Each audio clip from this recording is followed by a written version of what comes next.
direction.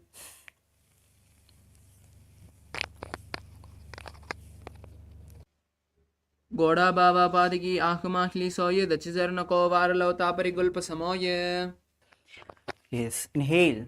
Now the next asana is Gajasana. As you place both the hands forward, hips high, bring the feet little front, and as you scoop the head forward and down, engage Mool Bandha or Dhyan Bandha, Vijay Swamiji in your inner space, Vijay is elephant in your inner space. Nityam Padagre Bhumau Kritvalambi Boyamastagagre Nidaya. Now the next asana is Rikshasana. Now from the Gajasana position, lift the right heel up and left heel pressed on the ground. Now switch the position of the legs alternatively, switching the position again and again, repeating on the both sides as you visualize. Be in your space, engage Mool Bandha and Udyan Bandha.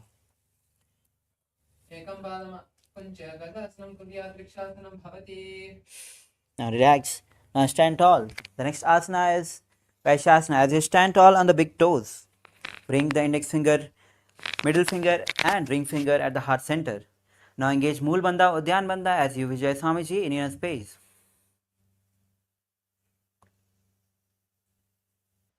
येषेण पादैकुलं बद्ध्वातिष्ठेत दोमकहातव एष्यावक्षे यत्कृत्वा सत्यवान् भवेत्. Now relax. We'll be performing our first karna, which is Urdhva Janu Karna.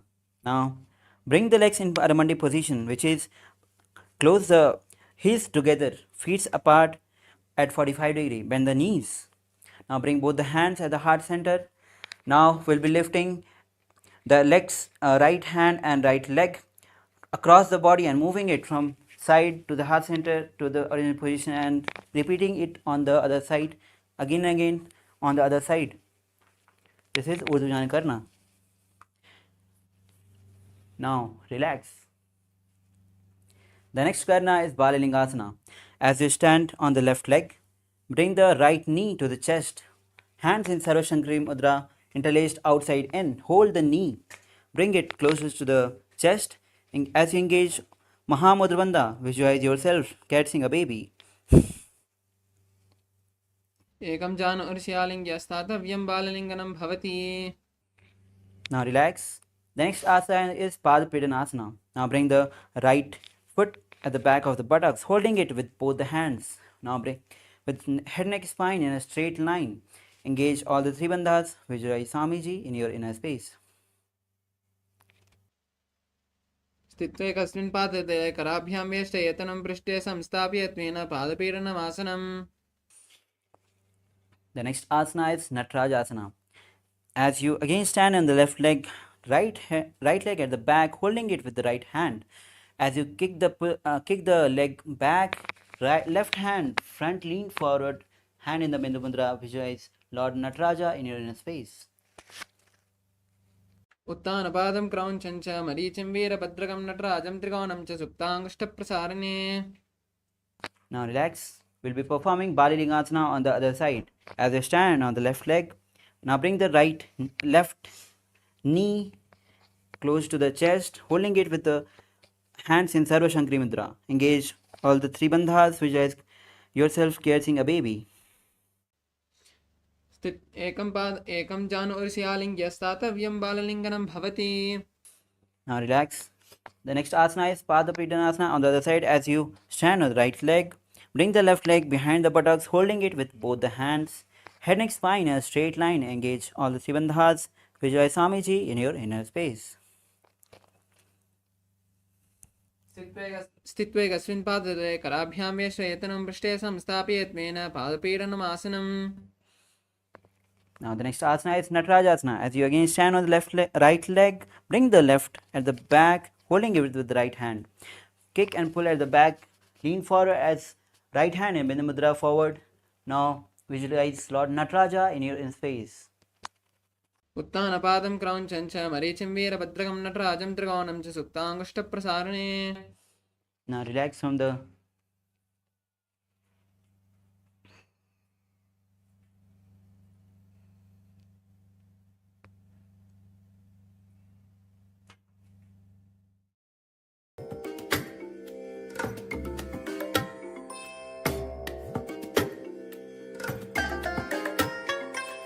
I bless you all.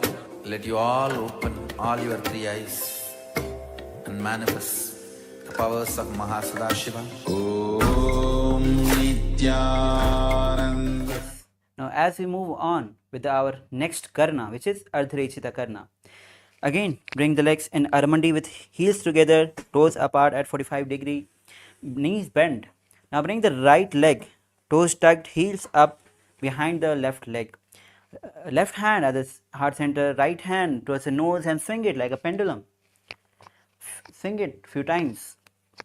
And now change the position of the legs and hands. Swing the left hand like a pendulum on the other side. Yes, now relax.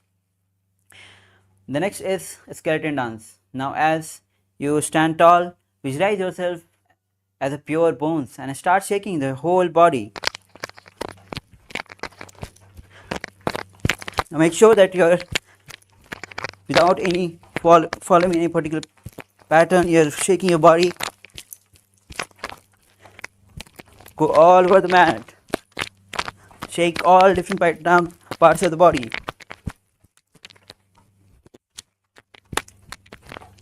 Now relax. Now, as you again stand in Aramandi, the next karna is Katichinna karna. As we bring both the hands at the back of the head, palms facing back. Now twist on the right side with hip opening on other side and hands opening. Now twist on the other side. Repeating on both the side again and again. Now relax. The next asana is Tadasana. As you stand on the big toes, bring both the hands at the top of the head with palms facing together. Visualize yourself as a palm tree as you engage Mahamudra Bandha. महामुद्रावद्रकोणो तारास्य विवेदकान् विनोतानं सदा कुर्यात् अन्तर्वत्नीपति प्रिया. Now relax. The next asana is Uttanasana. As you, from the standing position, lean forward and down. Bring the hands flat on the ground. Try to touch your head to the knees. Vijay Swamiji in your space as you engage Mahamudra Bandha. महामुद्रावद्रकोणो तारास्य विवेदकान्. Now please wear your mala if you have dropped it. Now bring the body in the plank position. The next asana is Tarakshvasana. Now tuck the chin to the chest and rotate in from left, right, again and again. Vijay Swamiji in your inner space as you perform Mulabandha. गजासनमस्थित्वा मस्तकं वारं वारं दक्षिणकक्षं सव्यकक्षं नये तरक्श्वासनं भवति. Now lower your body down. We'll be performing Bhujangasana with legs at the back, toes facing back, hands on the side of the chest. Lift the chest up and visualize cobra in space as you open the mouth wide and inhale through the hollow of the throat. अङ्गश्चनाभिपर्यन्तं मदो भूमौ निश्चेत् कराभ्यां चतुरां दत्वा उदशीषपनीमहि. Now, the next asana is Sasasana as you bring the body again in plank position. Now, bring the right knee to the chest and repeat to the left and repeating this on both the sides again and again. Vijay Swamiji in your space. गजासनमस्थित्वा जानुद्वयमाकुञ्च वारं वारं कर्तव्यं शशासनं भवति. Now, the next asana is Rathasana as you bring the right leg between the hands and jump and bring the left leg between the hands and alternately switch the position of the legs, which is chariot in inner space. गजासनमस्थित्वा एकैकं पादं पूर्वमार्गेण भ्रामयित्वा कर्तव्यं रथासनं भवति. Now, stand tall. The next asana is Veerbhadrasana. Bring the right leg at front, toes facing forward, left leg at the back, feet open sideways. Now, lean forward with right leg at 90 degree. Place both the hands over the head, palms facing each other. Gaze to the third eye. Visualize Lord Veerbhadra in your space as you engage Moolabandha and Udyanabandha. वासिष्ठमदक उत्तानपादं क्रौञ्चं च मरीचं वीरभद्रकं नटराजं त्रिकोणं च सुप्ताङ्गुष्ठप्रसारणे. Now switch the position of your legs. We'll be performing Veerbhadrasana on the other side. Now lean forward and bring the left knee at 90 degree. Bring both the hands above the head, palms facing each other. Gaze to the third eye. Visualize Lord Veerbhadra in your space as you engage Mool Bandha and Udyan Bandha. The japa is Shivoham. उत्तानपादं क्रौञ्चं च मरीचिं वीरभद्रकं नटराजं च त्रिकोणं च सुप्ताङ्गष्टप्रसारणे. Inhale. Stand tall. The next asana is Vrikshasana. As you stand on the left leg, bring the right feet on the opposite inner thigh. Now bring both the hands at the heart center and raise it above the head. Visualize yourself as a tree as you engage Mool Bandha and Udyan Bandha. वामोर्मूलदेशे च याम्यं पादं निधायतो तिष्ठेत् वृक्षवद्भूमौ वृक्षासनम् इदं विदुः. Now from the same position. Now bring the right feet on the opposite hip of the left leg. Visualize, bring both the palms together close to the heart center. Visualize Lord Garuda in your space. गरुडासनमावक्ष्य येन ध्यानं शिरं भुवि सर्वदोषाद्विनिर्मुक्तो भवति य महाबली. Now we'll be repeating Vrikshasana on the other side as you bring the stand on the right feet and bring the left feet on the inner thigh of the right. Bring both the hands in palm in Namaskar Mudra and raise it above the head. Visualize palm tree in your space as you engage Mool Bandha and Udyan Bandha. वामोर्मूलदेशे च याम्यं पादं निधायतो तिष्ठेत् वृक्षवद्भूमौ वृक्षासनम् इदं विदुः. The next asana is Garudasana. As you bring the left feet on the right hip with both the palms together at the heart center, visualize Garuda, Lord Garuda in your inner space. गरुडासनमावक्ष्य येन ध्यानं स्थिरं भुवि सर्वदोषाद्विनिर्मुक्तो भवति य महाबली. Now relax. The next asana is Trikonasana. Now bring the right leg front, toes facing forward, left leg back, feet face opened out wide. Now bring both the hands parallel to the ground as you lean forward and right hand onto the ground, left hand towards the sky. Gaze as you gaze towards the sky. Visualize triangle in your inner space. उत्तानपादं क्रौञ्चं च मरीचिं वीरभद्रकं नटराजं त्रिकोणं च सुप्ताङ्गष्टप्रसारणे. Inhale. Now switch the position of the leg. Now bring the left leg forward, toes facing forward, hands parallel to the ground. Lean forward. Gaze through the right towards the sky. Now visualize triangle in your inner space. उत्तानपादं क्रौञ्चं च मरीचिं वीरभद्रकं नटराजं त्रिकोणं च सुप्ताङ्गष्टप्रसारणे. Inhale, rise up. The next Karana is Nikutaka Karna as you stand again in Aramandi. Now bring both the hands at the heart center, elbows parallel to the ground, left hand below, right palm up. Now lift the right heel and we'll be switching the position of legs and hand alternatively on both the sides. This is Nikutaka Karna. Now relax. The next asana is Angushtasana. As you sit with toes tucked, bring the perineum on the heels, respective heels. Now with knees together, palms together. Visualize Swamiji in your space. The japa is Sadashivoham and the pranayama is Brahmari pranayama. When you inhale like a male bee and exhale like a female bee. कबन्धासनमित्याहुः गोरक्षासनमेव च अङ्गुष्ठमष्टिकं यय ब्रह्मप्रासादितं तथा. Now the next asana is Saurasana. Now extend the right leg forward, toes facing up. Bring the hands in Varamudra, fingers on the ground, palms facing forward. Visualize Swamiji in your inner space. प्रसार्य एकं पादतलं संस्थाप्य त्वेकपादकम्. The next asana is Vidhunanasana. Now from the same position, right hand in Pranamudra, hold the big toe of the right hand. As you lean forward and bring the head to the knees, visualize Swamiji in your space and hold the left ankle with the left hand. गुल्पस्थितौ पादमेकं प्रसार्य तत्पादाग्रं संस्कृते तत्करेण. Inhale, rise up. Now we'll be performing Saurasana on the other side as you bring the right leg forward, left leg forward, toes facing up, hands in Varamudra. Visualize Swamiji in your inner space. प्रसार्य एकं पादतलं संस्थाप्य त्वेकपादकम्. Now we'll be repeating Vidhunanasana as you bring the left hand in Pranamudra, holding the big toe of the left big toe. Now lean forward, head to the knees, hold the right ankle with right hand. visualize Swamiji in your space. प्रसार्य एकं गुल्पस्थितौ पादमेकं प्रसार्य तत्पादाकं संतते तत्करेण Inhale. Now, again with toes tucked, sit on the perineum on the heels of both the legs. The next asana is Brahma Jurankus asana. As you create a little gap between the knees, place the back of the palms on the respective knees. As you graze on the floor, perform Uddiyana Bandha and Jalandhar Bandha. Visualize Swamiji in your space.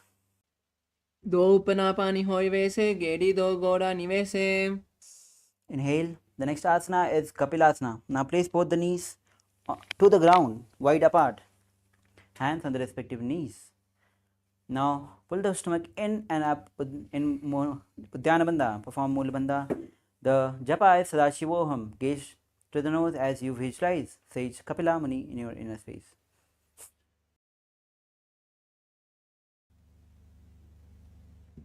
उभय पगतली समट हरावे तिनकी माहिली कौर मिलावे Relax. The next asana is Bhadra Gorakhasana. From the same position, shift the gaze from nose to the third eye. Visualize Swamiji in inner space. दो उपना पगतली संपुट करे कौर वारली भूपति दरे The next asana is Surya Asana. With soles of the feet together, knees wide apart, knees off the ground. Now bring the little finger and the thumb together and fingers wide apart. This is Padamudra. Raise it above the head. Gaze to the gap between the hands. Visualize Lord Surya in your inner space. We perform Uddiyana Bandha and Mula Bandha. एडी दो गुड़ा तरिताने आने पने पनी पना पानी भेटक पुनिताने Inhale. Now place both the feet on the ground. At the back, sit on the heels, hands on the respective knees. Gaze to the third eye. Visualize frog in your space as you perform Manduki Mudra, which is catching the nectar. Bring the tongue, unroll the tongue at the roof of the mouth, catching the nectar of immortality dripping from the Sahasrara chakra. पगतलौ पृष्ठे पादतलौ पृष्ठदेशे अंगुष्ठद्वये च संस्पृशे ध्यानविघ्नं पुरस्कृत्य साधयेत् मण्डूकासनम् And the next asana is Uttana Mandukasana. As from the same position, now bring both the hands at the back, holding the shoulders of the opposite with the opposite hand. Gaze to the third eye, visualize frog in your space. Visualize engage Mool Bandha and Uddiyana Bandha as you perform Manduki Mudra. मण्डूकासनमाध्यस्थं कूर्पराभ्यां तदं शिरः एतद्भेदवदुत्तानम् एतदुत्तानं मण्डूकम् Now relax. The next asana is Simhasana. As you cross the ankles at the back, sit on the heels, hands on the respective knees. Now gaze to the nose, visualize line in space as you open the mouth wide, stick out the tongue and exhale forcibly. दक्षिणं सव्यकुल्पेन दक्षिणेतरेतरं हस्तौ जजान्वौ संस्थाप्य स्वाङ्गुलीशं च प्रसार्य च Relax. The next asana is Bhadrasana. With soles of the feet together at the back, sit on the heels, knees wide apart. Now bring both the hands in Prana Mudra, hold the opposite big toe. Gaze to the nose, visualize Swamiji in your space as you engage Mool Bandha and Jalandhar Bandha.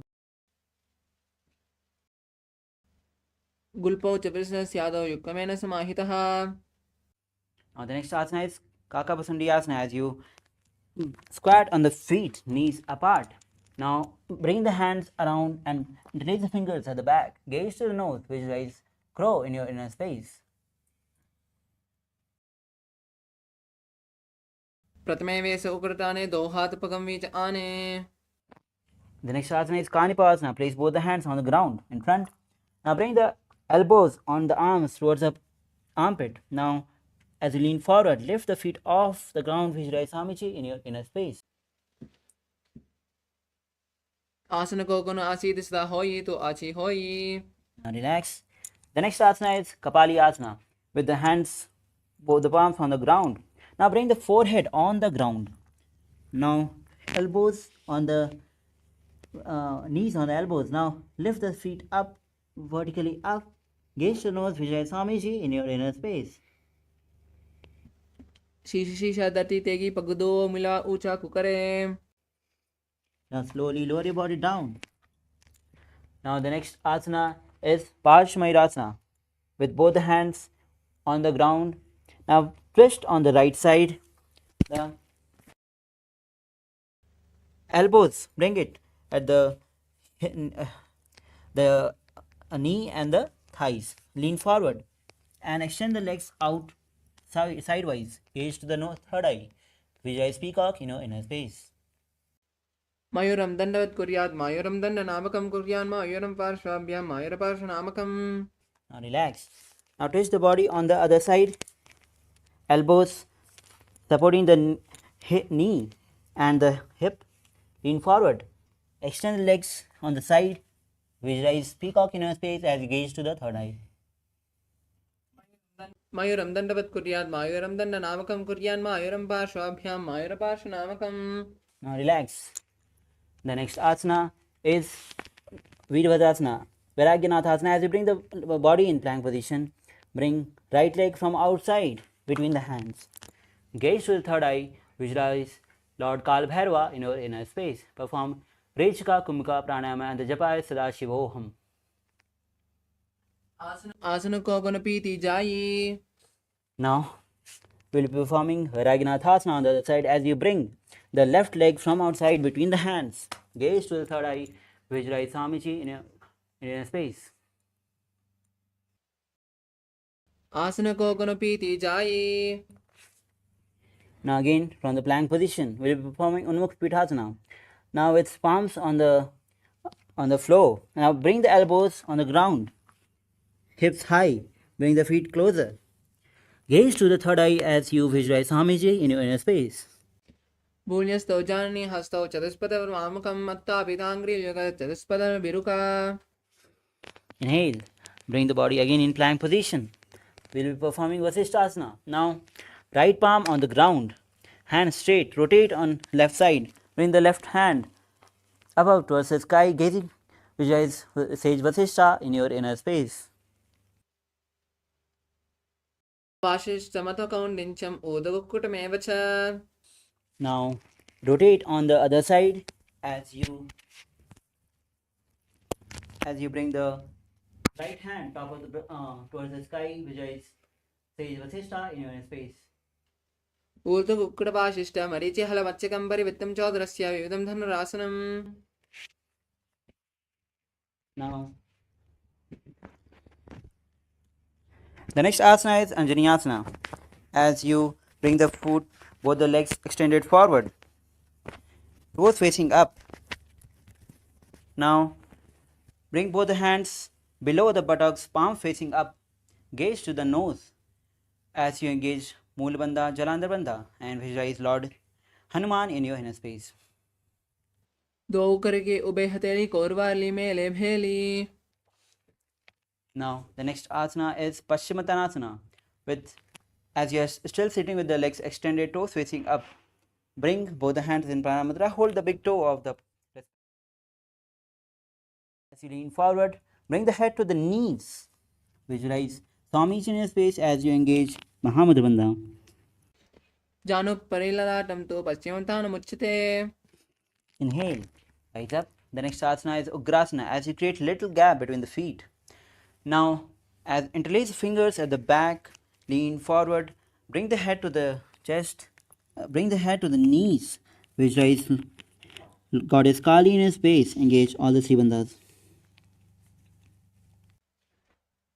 स्वपानिभ्यां ददं Ditwah जानु परिशिरोन्यसेत्. Inhale, rise up. The next asana is Marichi Asana. With both the legs extended forward.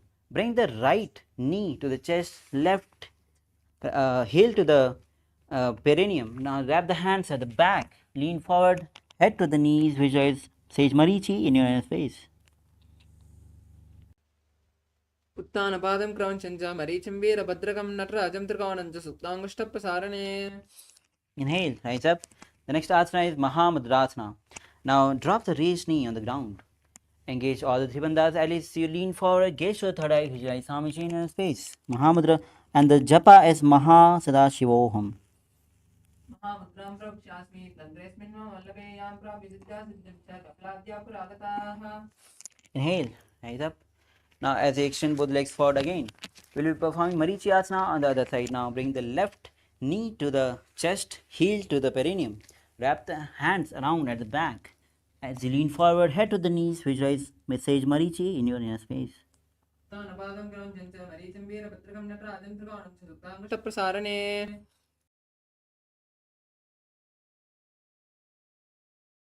Inhale, rise up. Now bring, as we sit with the raised knee on the ground, we will be performing Mahamudrasana. Lean forward, head to the knees, gaze to the nose, visualize Swamiji's inner space as you engage Mahamudra Bandha.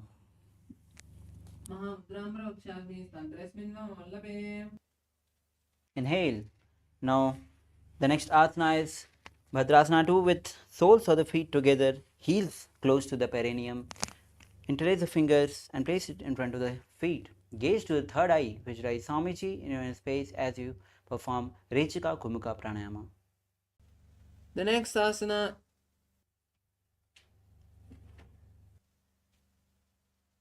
Gulpau Vrishnasyadha Shivanyah Pashri Akshipet. Yes, the next asana is now Gwalipavasana. As we sit with the soles of the feet together, extended forward, bring the toes together, heels apart. Now bring both the hands on the respective knees. Perform Jalanda Bandha, Mul Bandha as you visualize Swamiji in your inner space. Purvachar Joka Hyohi Vahi Vidyoki Jisoi.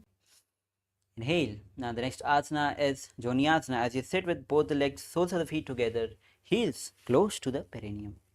Now as you hold the soles of the feet, lean forward, bring the head to the forehead on the ground, gaze to the nose, visualize Yoni Mandala in your inner space. दो पगतली संपुट करे को एड़ी मेड़ के ढिंग तरे अर्धहात को अंतर रासे ललाट पगतलिया ऊपर रासे. Inhale, rise up. The next asana is Midaki Pavasana. As you sit with the soles of the feet together, extend it forward. Now, this time is toes apart, heels together. As you lean forward, place both the hands open out and as you lean forward, bring the head behind the heels. Gaze to the nose, visualize Swamiji in your inner space. पूर्व विधि परित पगतली संपुट soul AD मिलीरा से एडिया सो माहिली कानी अंगुल दो अर्धा ललाटी धरती लगावे. Inhale, rise up again with soles of feet together, heels close to the perineum. We'll be performing Siddha Samadhi Asana as we separate the heels, hands underneath the legs. As you lean forward, bring the forehead on the ground, try to touch the throat to the feet as you visualize Swamiji in your inner space.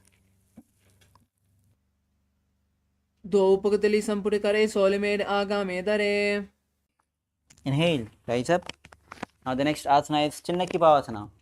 Now as you sit again with the soles of the feet together, heels close to the perineum. Open, now hold the feet with both the hands. Open it like a book and elbows on the respective knees. Gaze to the nose as you visualize Swamiji in your inner space. दो पगतली AD धरती मगवा में लगावे पगतली माहिली core अंगूठा सीधी सीधी जोड़े. Now inhale, rise up. Now as you again sit with the soles of the feet together, heels close to the perineum, head and spine in a straight line. Place both the hands on the respective knees, pulling it down towards the ground. Gaze to the third eye as you engage Mool Bandha, Udyan Bandha, visualize Swamiji in your inner space. दो पगतली संपुट करे दारा में अगाने कराए कर जा रे पसारे दो बसुर लगता रासे हाथ दो गोड़ा परिदासे. Now relax. The next asana is Bhairavasana. As you sit with toes tucked, heels up, knees wide apart, try to touch the knees to the ground. Now bring both the hands in Bindu Mudra, index finger and thumbs touching together. Place it on both the index on the respective knees. Gaze to the third eye. Visualize Lord Kala Bhairava in your space as you engage Moola Bandha and Uddiyana Bandha. गुल्पो संपीड्य चानोन्यम युक्तमेन समाहितः. Now relax your feet. The next asana is Samanasana as you bring the left heel touching the perineum, close to the perineum, and lift the right feet, bring it towards the chest, hold it with both the hands, gaze to the third eye, visualize Swamiji in your inner space. समानासनमावक्षे सिद्धमन्त्रादिसाधनादेकपदमरो दत्त्वा गुह्योन्नलिङ्गवत्त्रके. Now the next asana is Apanasana. Now bring the right leg on the top of the shoulder. Raise the left leg straight up. Gaze to the third eye as you visualize Swamiji in your inner space. केवलं पादमेकञ्च स्कन्धे चारोऽपि यत्नतः एकपादेन गगने दिष्टे ददन्तवत्प्रभो. Now lower the legs down. We'll be repeating Samanasana on the other side as you bring the right heel to the perineum. Now lift the left feet through the chest, holding it with both the hands. Gaze to the third eye as you visualize Swamiji in your inner space. समानासनमावक्षे सिद्धमन्त्रादिसाधनादेकपदमरो गत्वा गुह्योन्नलिङ्गवत्त्रके. The next asana is Apanasana. Now raise the left leg on the top of the shoulder. Raise the right leg up and straight. Gaze to the third eye as you visualize Swamiji in your inner space. केवलं पादमेकञ्च स्कन्धे चारोऽपि यत्नतः एकपादेन गगने दिष्टे ददन्तवत्प्रभो. Now lower your legs down. We'll be performing Gomukhasana. Now bring the left feet on the ground, right feet on the top. Now as you interlace the finger, place it on the top knee. Gaze to the nose, visualize cow in your inner space. Now the japa is Om Nithyanandoham and the pranayama is Shitakari Pranayama. सभ्ये दक्षिणकल्पन्तो पृष्ठपाशे नियोज्ये दक्षिणे पिता सभ्यं गोमुखं घोमुखं यथा. Now relax. The next asana is Anushasana. As you sit in Gomukhasana posture, bring both the hands in Pranamudra and hold the big toe of the opposite leg. Gaze to the nose, engage Mulabandha, perform Shitkari Pranayama, then enter into Udyanabandha and Mulabandha and visualize Sprishika Anusuya in your inner space. दक्षिण गोड़ा निकोटाने वामोटागे ऊपर आने. Now release Udyanabandha. Next asana is Anushasana 2. When you interlace the fingers at the back, lean forward. As you gaze to the third eye, gaze to the nose. Try to bring the nose to the ground. Visualize Rishika Anisya in your inner space. जीवना गोड़ा की संधि उपरिदावा गोड़ा की संधि. Inhale. Now bring the left heel close to the perineum, right knee to the chest, feet close to the body. Now place both the hands on the respective knee. Gaze to the third eye. Visualize Lord Garuda in your space. दावा उपकवा मोड़ी एड़ी माहिला गुलपद मूलद्वारिणी चैदे. The next asana is Naradasana. Now as you sit on the left heel, interlace the fingers at the back, twist on your right side. Now gaze to the third eye as you visualize Sage Narada in your space. Perform Siddhkari Pranayama and the japa is Om Nithyanandoham. पिष्ट जुवाम पगदले पेरी भूपरिता ही लगावे पेरी. Now untwist your body. The next asana is Matsya Pitakasana. As you place the left feet on the right thigh and hold the big toe of the right with the right hand and hold the big chin with the left hand. Gaze to the nose. Visualize Matsya, the first fish incarnation of Lord Vishnu, as you perform Shitkari Pranayama.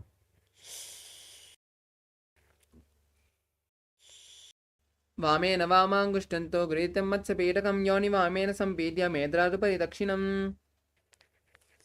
Now relax. We'll be performing Gomukhasana on the other side. Now right leg on the ground, left on the top. Interlace the fingers and place it on the top knee. Gaze to the nose. Visualize cow in your inner space as you perform Siddhkari Pranayama. सभ्ये दक्षिणकल्पन्तो पृष्ठपार्श्वे नियोजयेत्. Now from the same Gomukhasana position, hands in Pranamudra holding the opposite big toe. Perform Siddhkari Pranayama, then enter into Udyanabandha and Mulabandha. Visualize Rishika in space as you gaze to the nose. दक्षिण गोड़ा निकोटाने वामोतागे ऊपर आने. The next asana is Anushasana 2. Interlace the fingers at the back, lean forward. Try to bring the chin over the knee and touch the nose to the ground. Visualize Rishika in your inner space.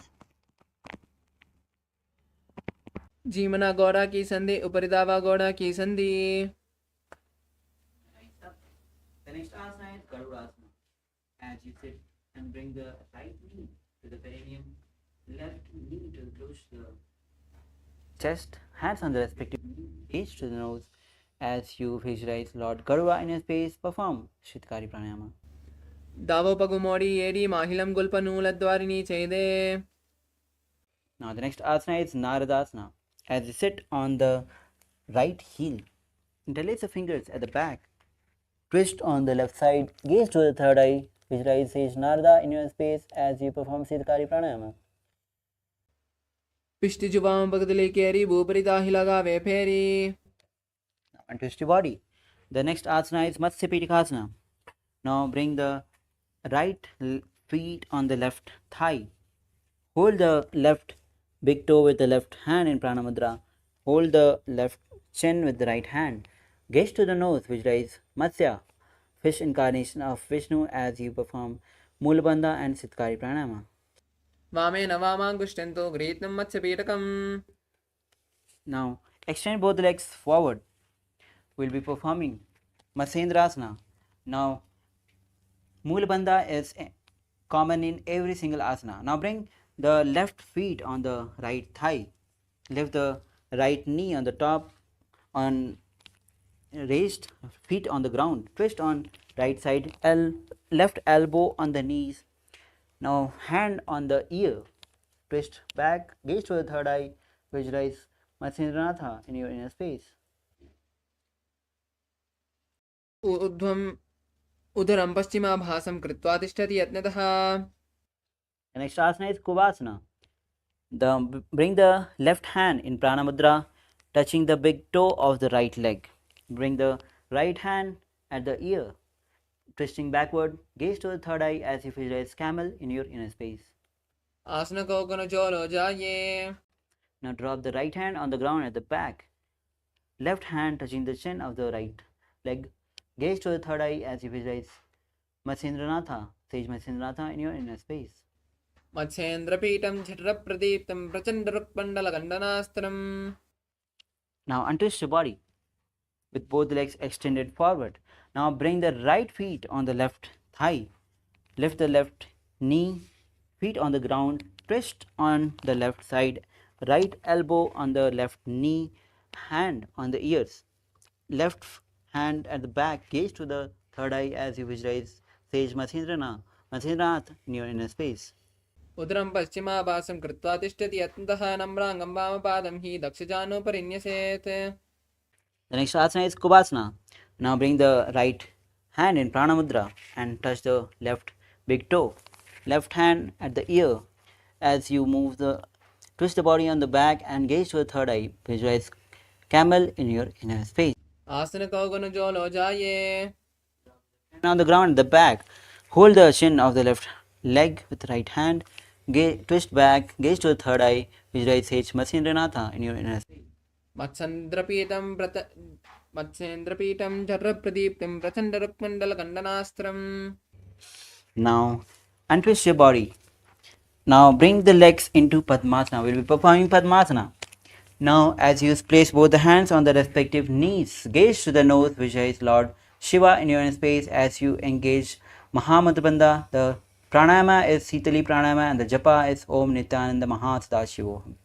आसनं द्विविधं प्रोक्तं प्रथमं वज्रासनं तथा ऊर्ध्वे तु परिच्छेदत्ते उभे पादतले यथा। Now release all the bandhas. Now the next asana is Padmasana 2. As you sit with the same Padmasana posture, bring both the hands in Pranamudra. Hold the big toe of the opposite leg. Gaze to the nose as you visualize yourself as Goddess Parvati, consort of Shiva. Perform Sitali Pranayama, engage Mulbandha. The japa is Om Nithyananda Samādhi.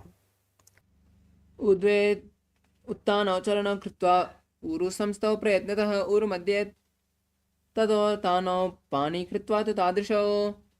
The next asana is Kukutasana. As you again sit in Padmasana, place both the hands between the thighs and calves, palms on the ground as you lift the body off the ground. Now visualize rooster in your space as you perform Sahaja Kumaka Pranayama, engage Mulabandha. padmasanam samstapya nanurvorantare karo. Lower your body. The next asana is Vadakeki asana. As you again sit in Padmasana, bring both the hands forward on the ground as you lift the hip high. Now fingers towards the body. Up as you lean forward, place the elbows on the side of the navels. Lift off the feet off the ground. Visualize Swamiji in your inner space. धरामवष्टभ्य करद्वयेन तत्पूर्परिस्थानिव ताविपार्श्वः. Now relax. The next asana is Mayurasana. Now again, hands on the ground, palms on the ground, fingers facing towards the body. As you lean forward, place the elbows on the side of the navels. Now, with the legs straight, lift the legs off the ground. Visualize peacock in your inner space. अथ वक्षे Mahadev मयूरासनमुत्तमम्. Now relax your whole body. Lying down on the stomach, interlace the fingers at the back, feet open on side. Visualize crocodile in your space as you perform Makarasana.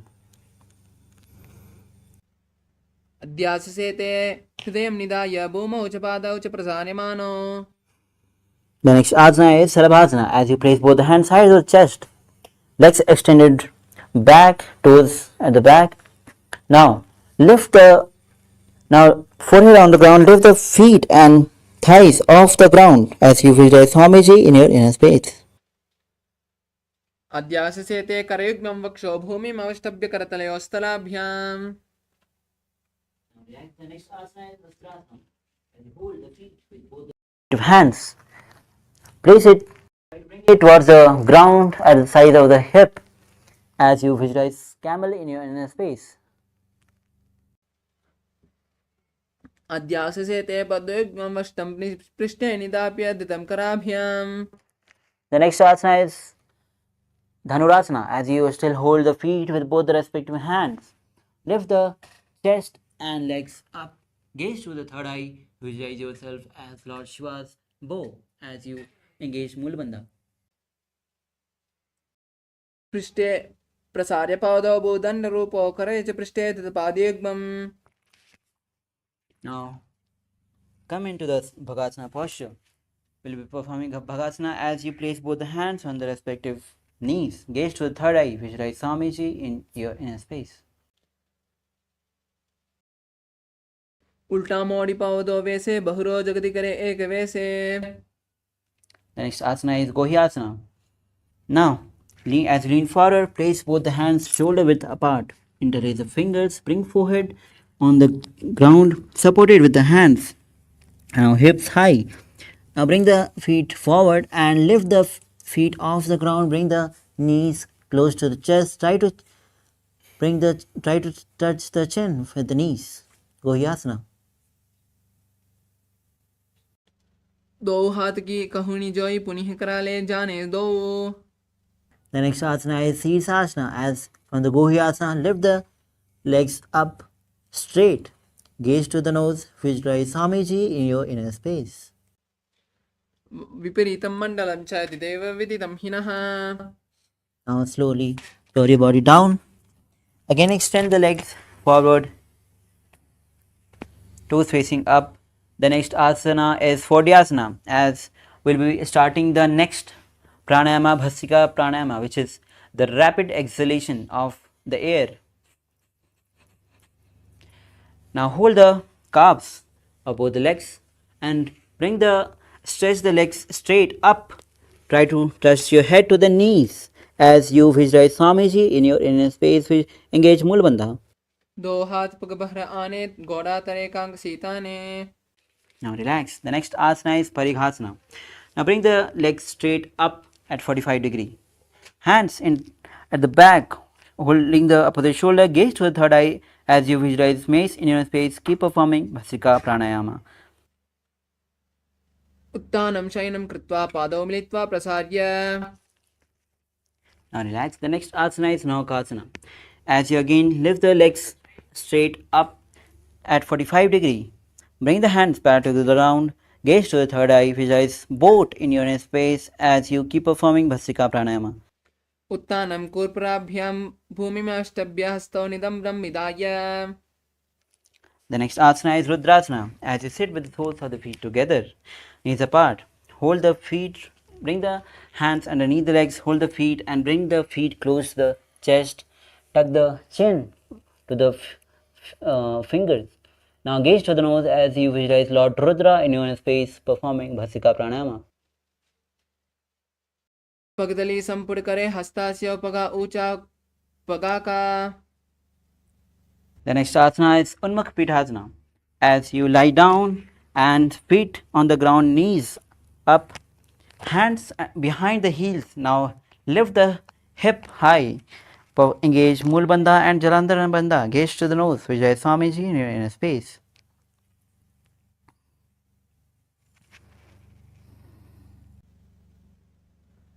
ऊर्ध्वे च जानुनी कृत्वा शवित्वोद्वमुखं तथा उत्थाप्य हस्तौ तिष्ठेतु पीठ उन्मुखनामके. And hands apart. Now slowly we are entering into the Savasana as you inhale and mentally force the air across the body.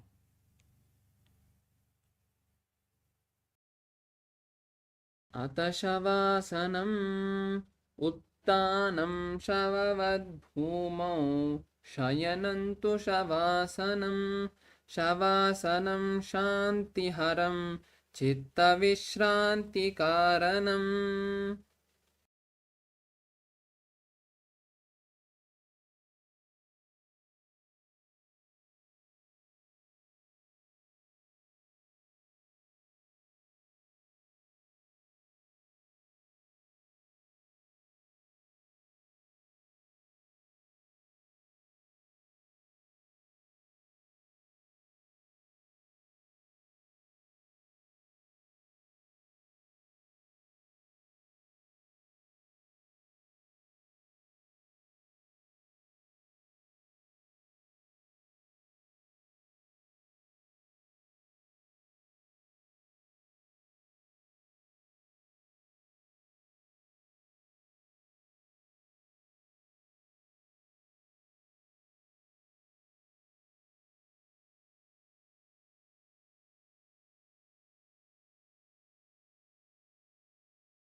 Now slowly come down to your physical body and start to wiggle your fingers, your feet, your ankles, your hands and legs.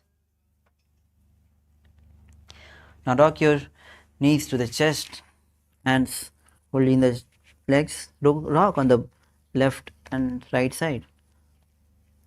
Now slowly lean one side and be seated in a comfortable seated position. Now congratulations that you have completed first 108 asana sequence of the Vinyasa Krama. Now we'll be moving on with next 200 asanas, where the japa will be Om Nithyananda Paramashivoham across all the next 200 asanas. Now the first asana that we'll be performing is Yatha Sanisthasana. So be seated in the comfortable seated position which brings ease to your physical and mental being. Now as you place both the hands in Bindu Mudra, bring the index and thumb together, place it on the respective knees. Visualize Swamiji in your space. The pranayama is Sahaja Kumaka Pranayama. Inhale, visualizing heat or the flame rising up along the spine towards the navel center. Engage Moolabandha. The japa is Om Nithyananda Paramashivoham. पर्यङ्कं तत्समाख्यातं यथासंस्थं यथा स्थितिः. Now the next asana is Samasana from the same seated position. Now inhale, take a long deep breath inhalation, hold, and then exhale, take a prolonged inhalation, then exhale. Visualize Swamiji in space as you repeat same pranayama again and again.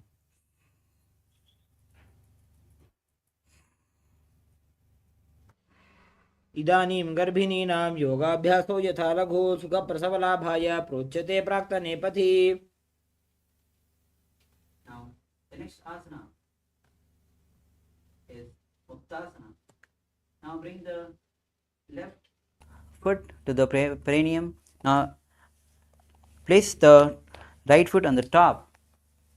Now bring the hands in on the knees with palm facing downwards.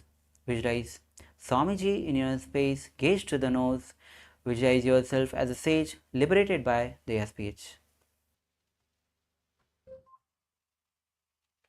निपीड्य सीविनीं सूक्ष्मां दक्षिणेतरगुल्फतः.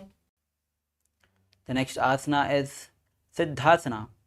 Now from the same seated position, switch the gaze to the third eye as you visualize yourself as the Supreme Pontiff of Hinduism as you engage Moolabandha.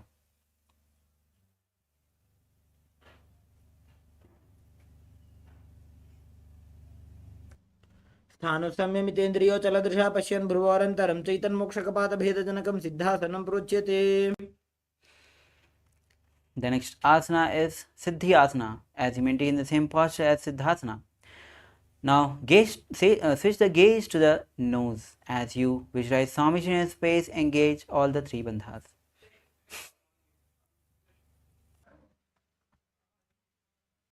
वामपादके ईडीजानो सीवनिमधिदासु कोठानो. The next asana is Rudrasana 2 as you maintain the same posture. Now rotate the hands and bring it in Abindu Mudra, placing both the hands on the respective knees. Gaze to the third eye as you visualize yourself as Lord Rudra, the fierce dimension of Shiva. वामचरणपरि दक्षिण राखे एकजुगतीय से विदिदाखे. Now the next asana is Santadhanasana as you maintain the same seated position as Rudrasana 2. Switch the gaze to the nose. Hands still in the Bindu Mudra. Visualize Swamiji in your inner space. आसन की गुणमन की चलता meet. The next asana is Siddhasana 2 as you maintain the same posture. Now bring the palms at the navel center in Samputa Mudra, one hand on the top of each other. Now visualize Swamiji in your space as you engage Mulabandha. ऋजुकाय समासीन सिद्धासनमुदीरितं प्रसार्य भुवि पादौ तु दोर्भ्यामङ्गुष्ठमादरात्. The next asana is Bandha Yoni Asana. Now, as you maintain the same posture, we will be performing Sanmukhi Mudra. Now, visualize yourself. Your sankalpa is manifesting through the womb of creation. Now, bring the left little fingers below the lip, in ring finger above. Now, the middle finger closing the nostril, ring index finger closing the eyes, and thumb finger closing the ears.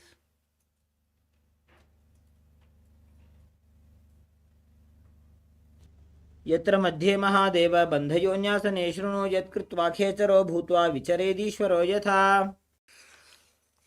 Inhale. Now the next asana is Virasana. As you place one leg on the top of the opposite thigh, hands in Bandha Mudra, as you visualize Swamiji. Embody the space and a space of bravery. एकं पादमथैकस्मिन् विन्यस्योरुणि संस्थितः.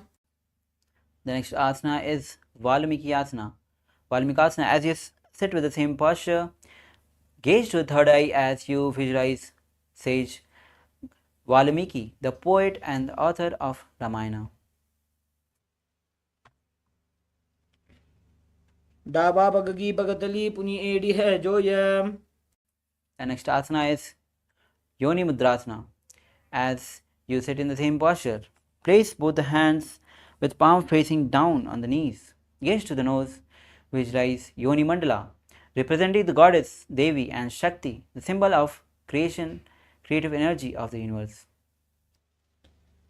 वाम पादगी बगतली जाहि माहिली core. Inhale. Now the next asana is Yoni Asana. From the same seated posture, gaze to the third eye. Visualize Yoni Mandala in your space.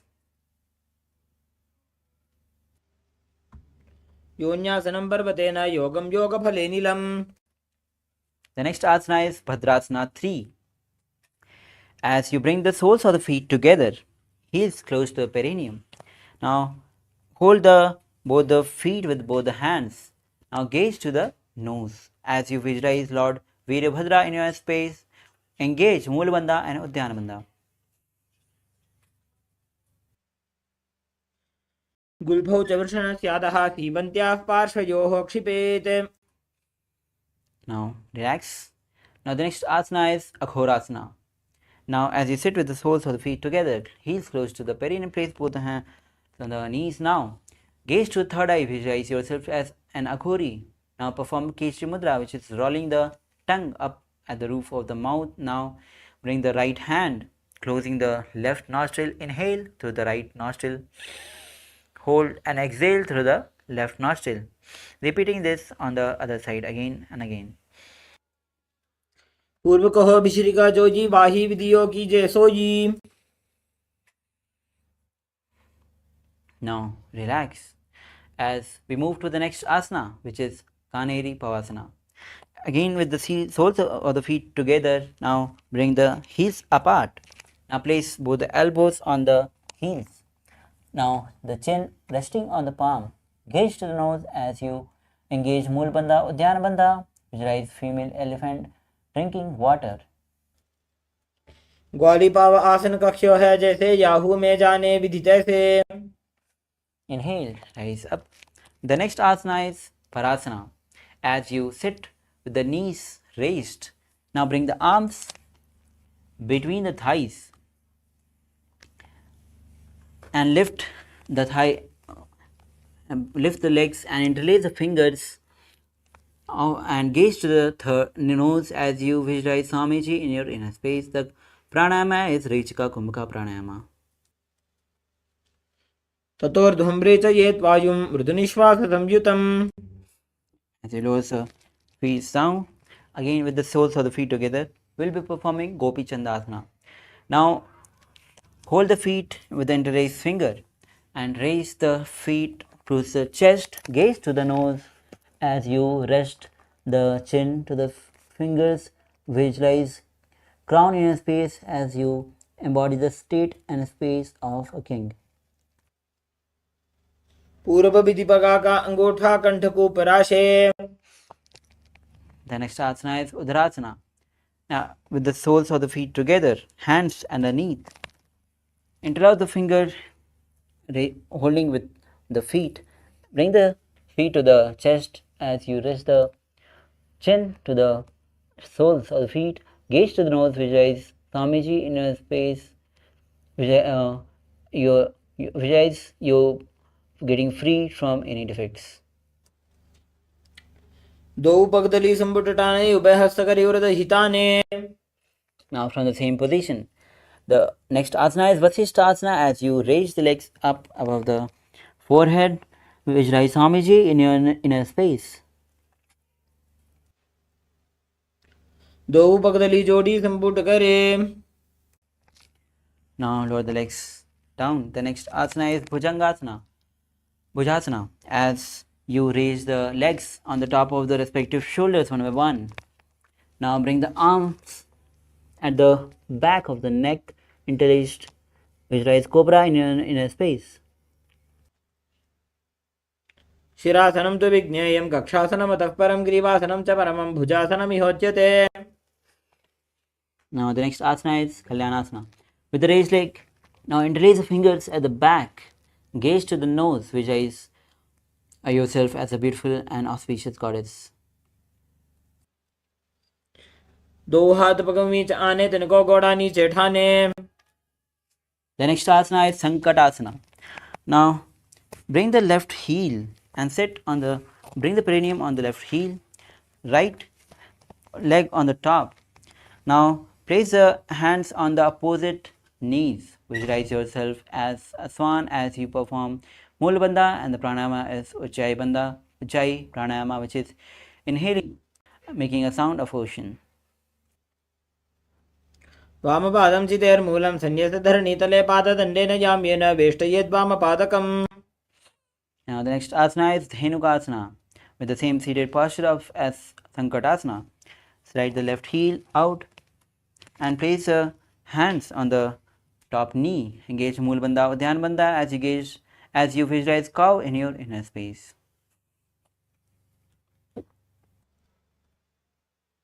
अनुषागी Nagar पंचडम ऋषिलिंदकल्यम्नी.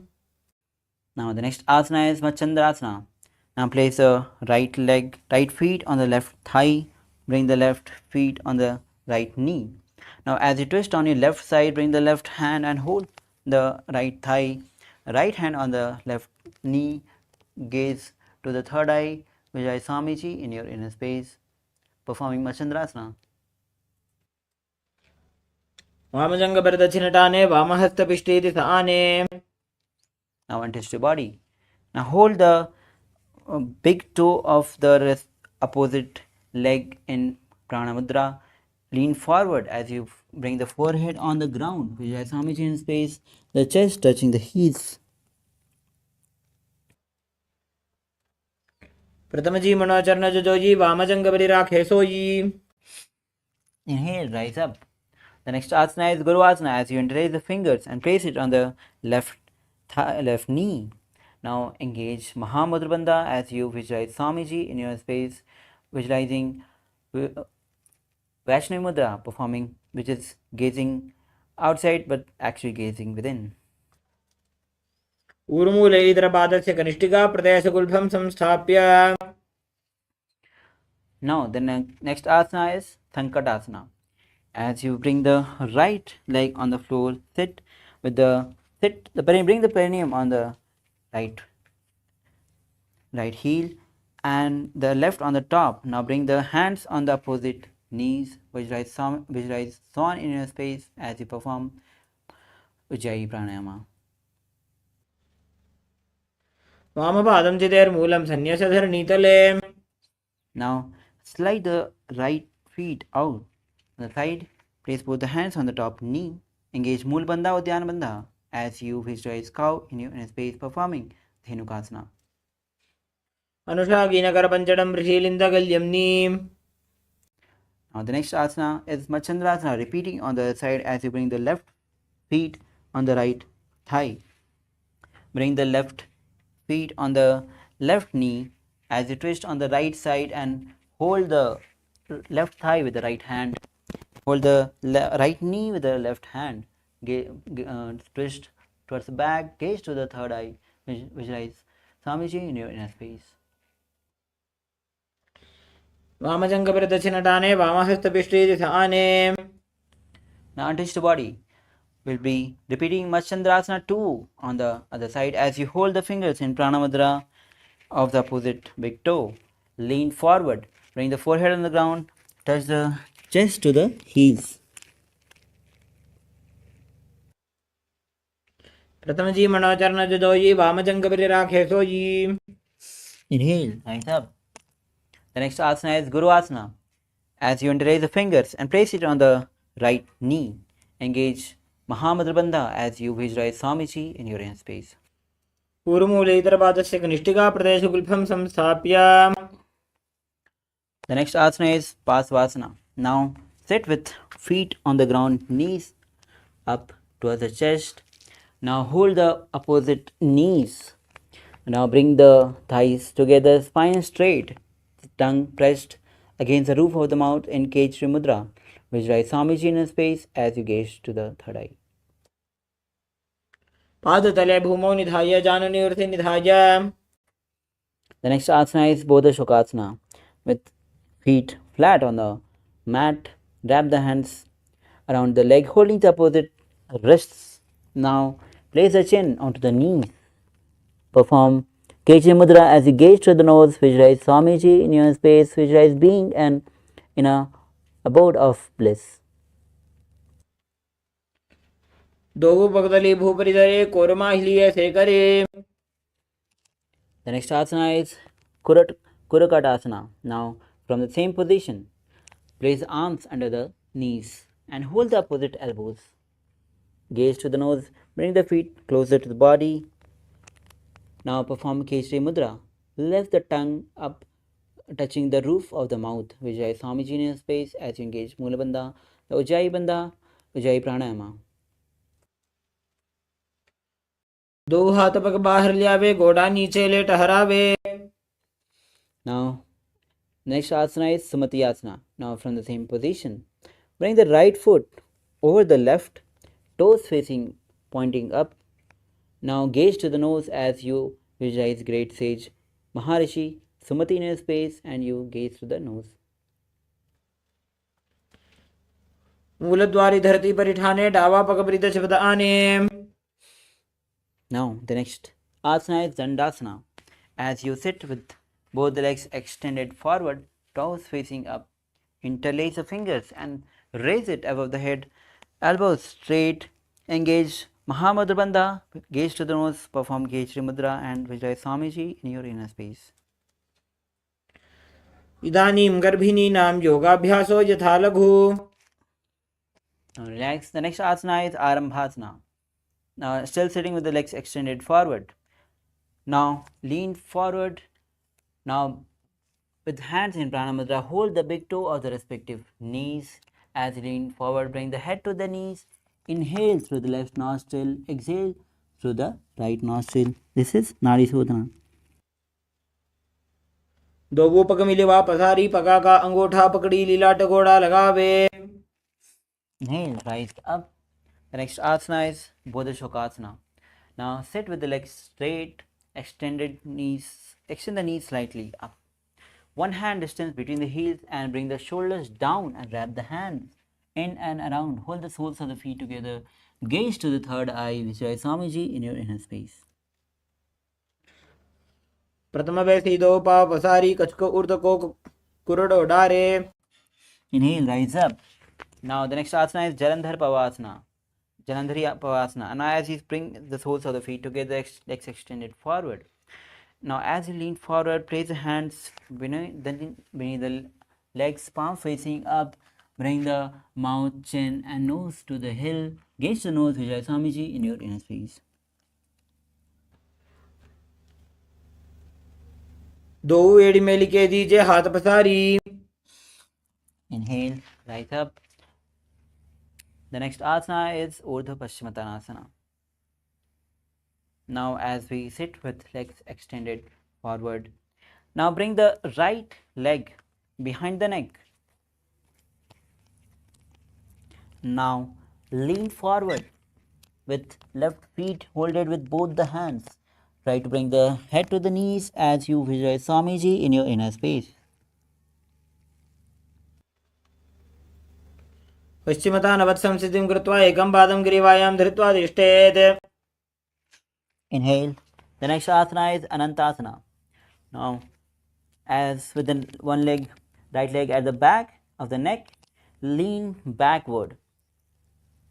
Body straight, holding the right foot with the left hand. Gaze to the nose, visualize Swamiji in his space as you visualizing yourself as infinite or endless and the eternal one. Visualize, engage Moolbandha in your hands. उत्तानशयनी एकैकं Pai ग्रीवायां विन्यस्य. The next asana is Ankusasana from the same as Angushtasana. Now rotate and rest the body on the elbows of the left.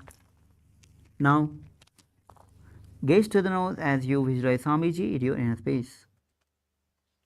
उत्तानशिते एकैकं पादं ग्रीवायां कुर्वन्. Now the next asana is Dharasana. As you lie down on the back, knees to the chest, hands interlaced on the feet, roll from left to right. In Dharasana as you visualize Swamiji in your inner space.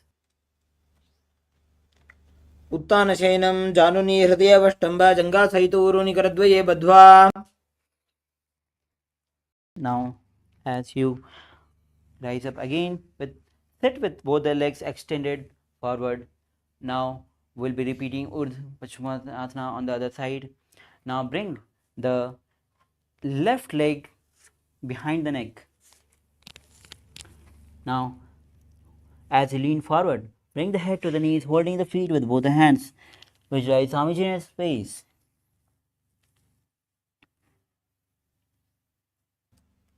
पश्चिमतानवत्संस्थितिं कृत्वा एकं पादं ग्रीवायां धृत्वा तिष्ठेत्.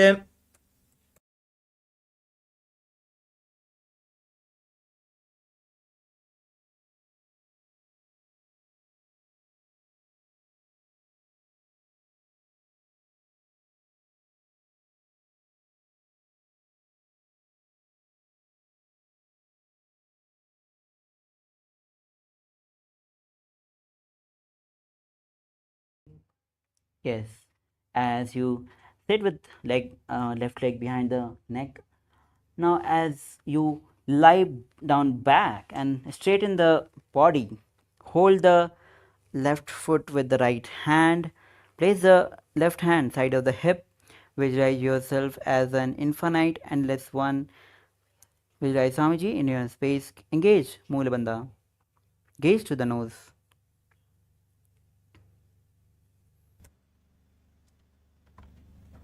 उत्तानशयनी एकैकं Pai ग्रीवायां विन्यस्य.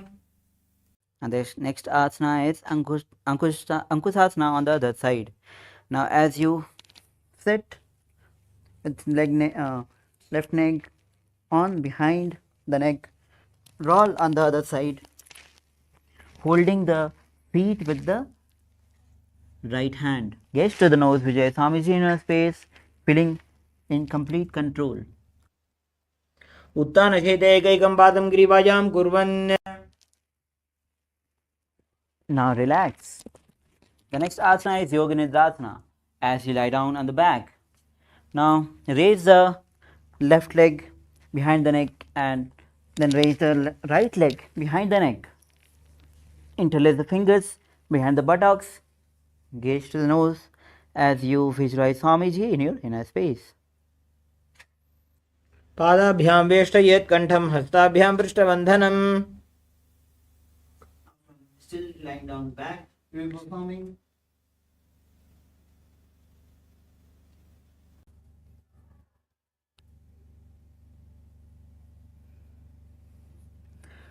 as we are still lying down on the back, we'll be performing the next asana, Atmaranasana. Now, bring the hands under the thighs and interlace at the back of the neck. Visualize Lord Vishnu in a space as you gaze to the nose. आत्मा राम आसन प्रथम सुधोसो वे. Now, lift the body. Now we'll be performing Kochikasana. As you lie down again on the back, bring the knees to the chest, legs up, hands open on the side. As you gaze to the third eye, visualize Swamiji in your inner space. दो हाथ सीधा सा करें, तीनों ube Sapa करें. Now lower the body down. The next asana is Jadhara Parvati Asana 1, 2 and 3. Now as you are still lying down on the back with both legs extended forward, now the first step in Jadhara Parvati Asana is bring one leg to the knee and place it on the side, and one leg still extended forward, hands open on both the sides. Now second step, bring the second leg, place it on the top of the other leg on the sides. Third step, now extend the legs on sides, hold it with the hand and head on the opposite side. This is step third. Now bring the legs and hands in the neutral position, which is hands open sidewise and legs knees to the chest. Now we'll be performing step 1 on the other side. As you place the extend one leg and place other leg on the side. Second, bring the extend leg on the top of the other leg. Now extend the both legs on sides and gaze on the opposite side.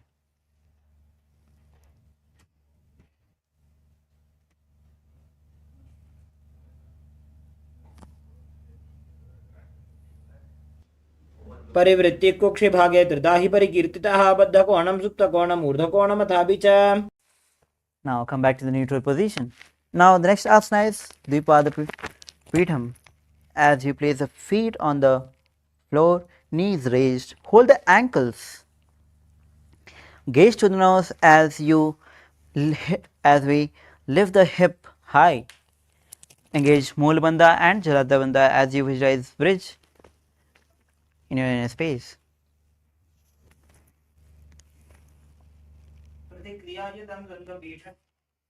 प्रतिक्रियायुतं द्वन्द्वपीठ सर्वबलप्रदम्. Now the next asana is Parinkasana. As you are still lying down on the back, place the hands behind the shoulders, palms facing towards the body. Now lift the hip high.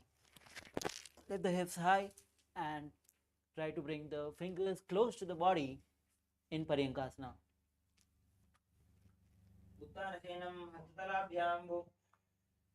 उत्तानशयनं हस्ततलाभ्यां भूमिमष्टभ्य. Now relax from this difficult asana. Now as the next asana is Swattanasana. Now again bring the knees to the chest. Hold the shoulder with both the hands. Visualize yourself as a dog lying down on a back and rotate the knees and hands. शवच्छरीरं संस्थाप्य जानुनी सम्मील्य नाभोवानीज. The next asana is Viparita Karani. As you are still lying down on the back, now raise the legs up straight with hands still on the ground. Perform Moolabandha, Jalandhabandha as you visualize Swamiji in your inner space. भूतले सशिरो दत्त्वा खेनये चरणद्वयम्. Now next asana is Viparita Karani 2 from the same Viparita Karani. Now stop the rotation of the legs and This is Viparita Karni 2. Karni विपरीताख्या सर्वाधिव्याधिनाशिनी.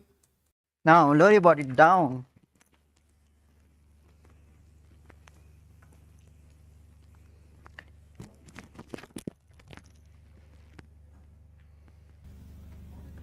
As we move to the next asana of the sequence, Dlangalasana. Now, raise your hips as you lay on the back, pushing your arms flat on the mat and bringing your feet over top of your head. Touch your toes to the ground above you as you interlock your fingers behind and visualize yourself as a plow, breathing in Murcha Kumbhaka with the Jalandhara Bandha and the Mula Bandha engaged. नरकासने स्थित्वा नासिका प्रदेशे भूमौ पादपृष्ठे स्थाप्य. The next asana is Shayita Paschimottanasana. As you lay on your back, bring your arms above the head and hold onto the feet, which are still pulled towards the ground. This is one of the 84 asanas revealed directly by Lord Paramashiva himself. Visualize Paramashiva internally chant the Mahavakya, Om Nithyananda Paramashivoham. तानं शयित्वात् कुर्वीत शयितपश्चिमतानकम्. We move on to Supta Konasana. As you lay on your back, bring your hips above the shoulder level and hold on to your feet as you then spread your legs wide apart. Visualize Swamiji. Keep breathing in Murcha Kumbhaka. परिवृत्ते कोक्षे भागे त्रिदाहि परिकीर्तितः. The next asana is Chakrasana. Join your feet back together above your head. Hold onto your ankles and then roll onto your back as you visualize yourself as a chakra, a wheel. शवासनस्तद्वौ पादौ कुर्यान्मस्तकतः परो. Next up is Supta Prasarita Bharangshtasana. Lay on your back and raise your legs at a 90-degree angle, straight upwards. Hold onto the big toes and then open your legs wide, visualizing Swamiji. उत्तानपादं क्रौञ्चं च मरीचिं वीरभद्रकं नटराजं त्रिकोणं च सुप्ताङ्गुष्ठप्रसारणे. Now join your feet back together. Keep holding onto the big toes as the feet are above your body. This is Supta Parangusthasana. Visualize Swamiji and perform Ujjayi Pranayama, making an ocean-like sound with your mouth. उत्तानपादं क्रौञ्चं च मरीचिं वीरभद्रकम्. We move on to Matsyasana.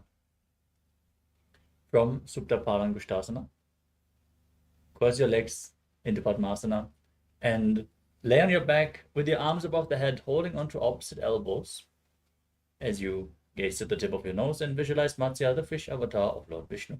मुक्तपद्मासनं कृत्वा उत्तानशयनं चरेत्.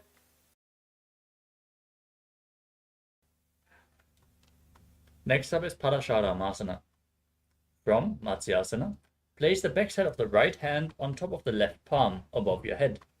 Maintain the position otherwise and gaze to your nose as you visualize Lord Rama in your inner space.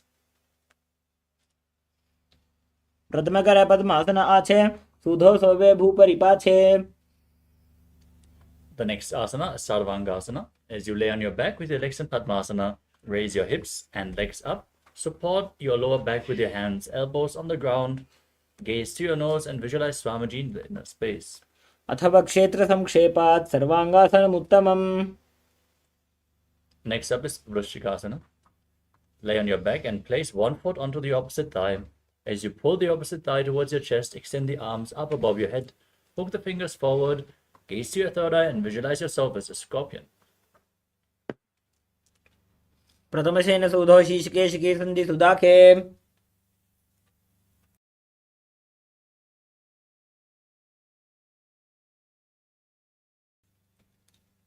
Now place the other foot on the opposite thigh. Repeat Vrishikasana on the other side.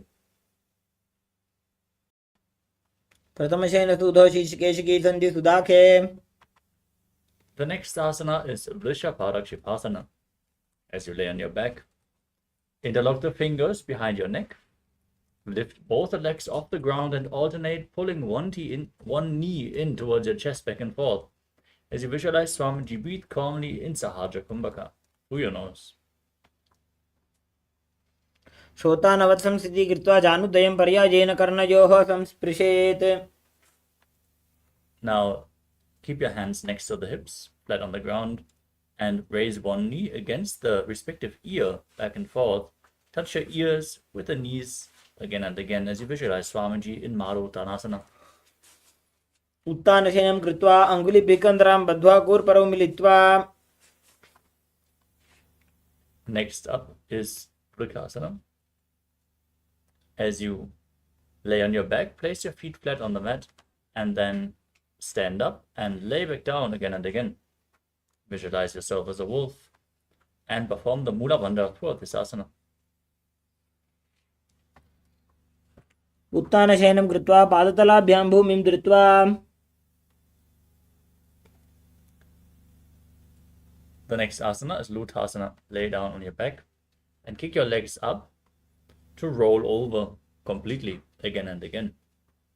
Repeat this over and over as you visualize Swamiji and finally finish in a prone position on your stomach.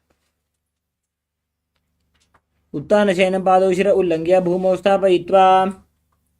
As you lay on your stomach, keep your hands next to the shoulders and keep your toes pointed backwards as you contract your lips and make a whistling sound, whistling like a flute on the inhalation as you visualize yourself as a chariot carrying warriors into a battle for Dharma on your chariot back in Saladhasana. दिव्यशयनं कृत्वा नाभिं भूमौ निधाय. From Saladhasana, push your body up into a plank position and alternate jumping your feet in between the hands back and forth as you visualize Swamiji in your inner space. Visualize yourself transcend body and mind in Dehalyu Lankanasana. हस्तद्वयं बद्ध्वा तन्मध्यचरणद्वयम् उड्डानैव बहिरानीय. Next up is Jatyasana. From a standing position, place both hands on the ground and walk on all fours back and forth as you visualize yourself as a wise 60-year-old elephant. अथ जात्यासनं वक्षे येन जातिस्मरो भवेत्. Next up is Lolitika Karana. As you stand on the mat with the heels together, toes pointing outwards, keep your knees slightly bent and raise your arms to shoulder level as you rotate your arms around the body, lean backwards and move your head in all directions.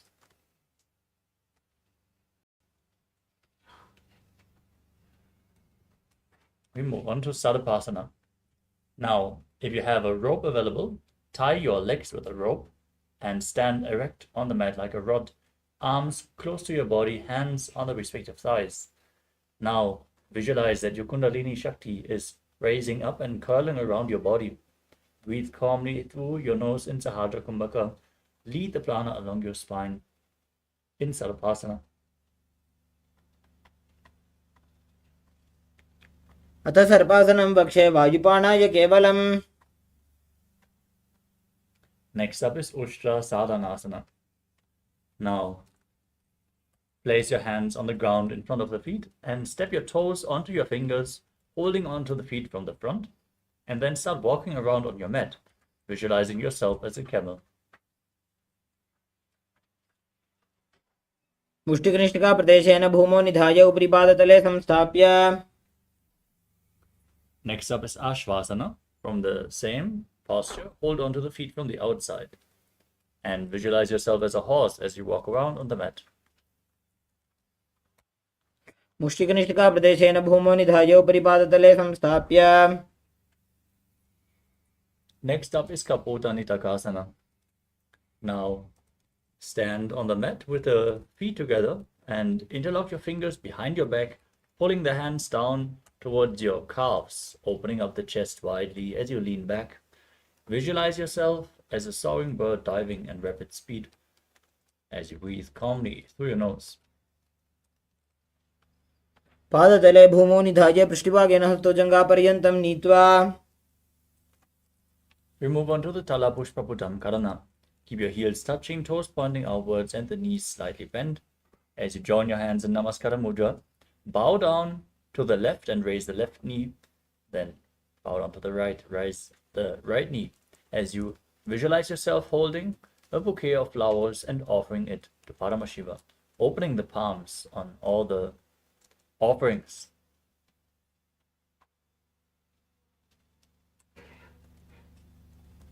Next up is Khadgasana. Now visualize yourself as a rhinoceros and gaze to the tip of your nose as you then lay down on your stomach and jump your feet up towards your hands, raising back up, joining your hands in Namaskara Mudra in front, symbolizing the horn of the rhinoceros. आसनं कृत्वा पादतलाभ्यां भूमिं धृत्वा We move on to the Uttanattanam. You can hold weights if you want to intensify this asana. Now stand erect, then sit down and stand back up again and again. As you gaze to the nose, visualize Swamiji in your inner space. पुनः पुनः उत्थातव्यम् अस्थितव्यम् इति उत्थानोत्थानं भवति. Next up is Musalasana. Now stand erect on the mat, raise your arms above your head and jump repeatedly as you visualize yourself as a maze. सरलं स्थित्वा ऊर्ध्वं बाहु नयेत्.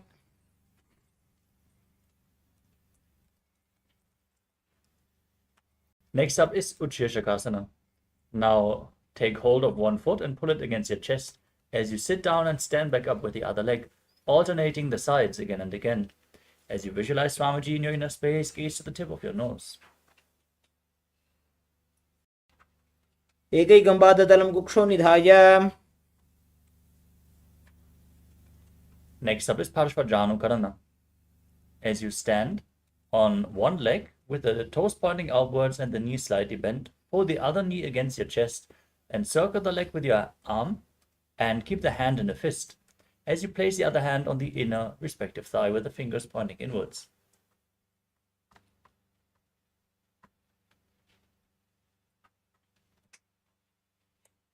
The next asana is Dandavasana. You can hold weights if you want to intensify this asana. Now, visualize yourself fiercely dancing as Lord Shiva as you extend your arms forward and one leg as well. Sit down and stand back up on the standing leg.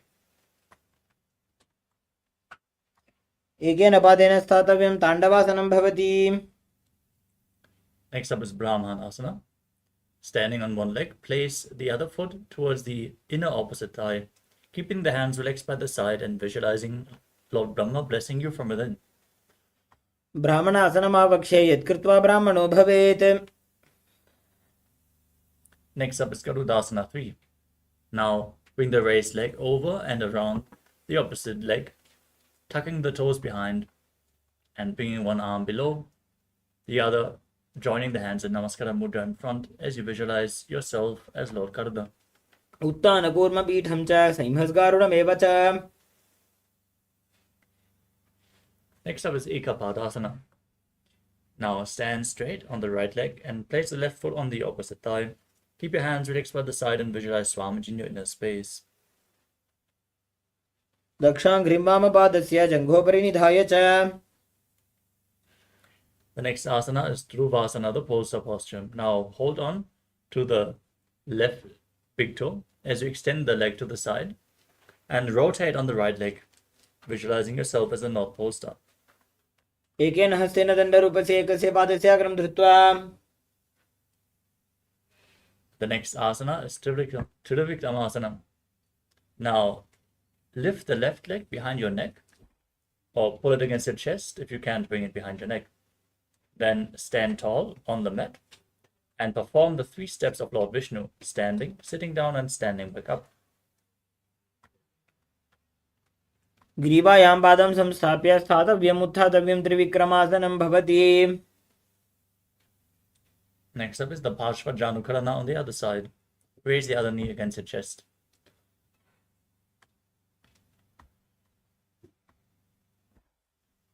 Now repeat Dandavasana on the other side. Extend the leg forward, sit down and stand back up.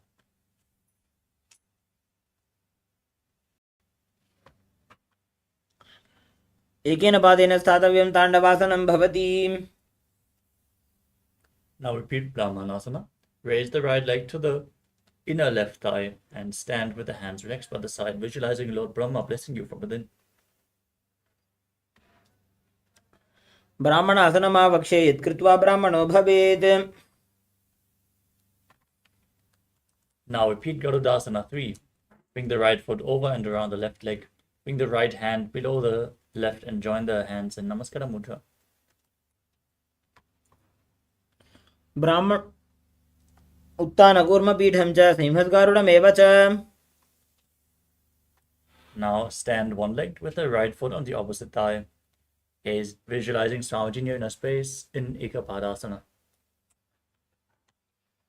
दक्षाङ्घ्रिं वामपादस्य जङ्घोपरि निधाय च.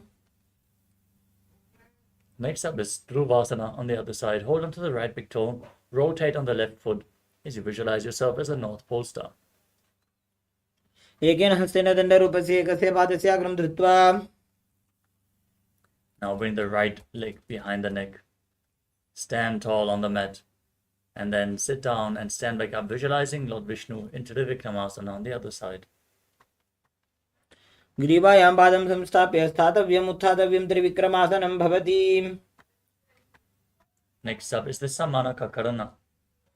Now stand straight on the mat, heels together, toes slightly pointing outwards, with your hands relaxed by the side, slightly away from the body, fingers pointing one by one. In this natural position, relax from the intense asana sequence, and let us move on to the final 100 asanas of this sequence, starting off with Gorak Anjali Asana. Now bend forward, bring your arms in between the legs and interlock the fingers in Parashamudra as you then squat down and bring the finger lock towards your navel. Visualize the great sage Goraknath, founder of the Natha Yoga Hindu Sampradaya. Breathe in Jivachara Kumbhaka, inhaling all the way and holding the breath, then leading the prana up and down through your system and through your limbs by the force of your will.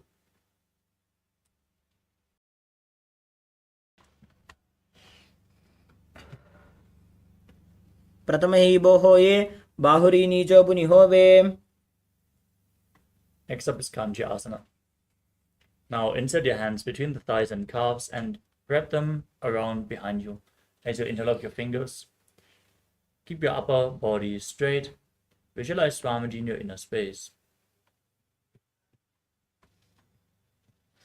ऊरुमध्यात् हस्तौ निवेश्य नितम्बं धृत्वा.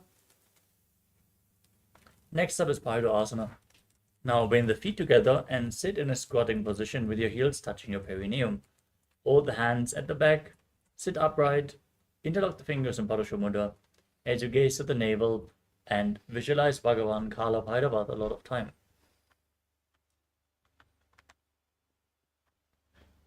दो पग की थैलिया की माहिली core मिलाजी. Next up is Varahasana. Now sit in a squatting position all the way down on the floor. As you bring your elbows close to your head, join the hands in Anjali Mudra behind your head with the fingers pointing downwards. Gaze to the nose and visualize yourself as Varaha, the boar avatar of Lord Vishnu. पाकतली की माहिली core मिलाई फना पानी उकड़ मोड़ वैसे. Next up is Purupitasana. With your heels touching and the toes pointing, hold on to the big toes and Prana Mudra, and then raise your hips to the same level as your knees. Visualize Swamiji in your inner space. पार्श्वे द्वये सम्मील्य स्थित्वा नितम्बं जानुप्रदेश आनीय. Next up is Bakasana. Now place both hands on the ground shoulder width apart and lean forward as you bring your knees onto your arms, balance on your arms and lift your feet off the mat, visualizing yourself as a crow. हस्ताभ्याम अवनिमवष्टभ्याम. Next up is Sushtanga Kapali Asana. With your hands flat on the mat, bring your knees onto your arms and your head on the ground, then raising your legs up and crossing them into Padmasana. Gaze to your nose and visualize Swamiji in your inner space. आसन को गुण कपाल आछो होई।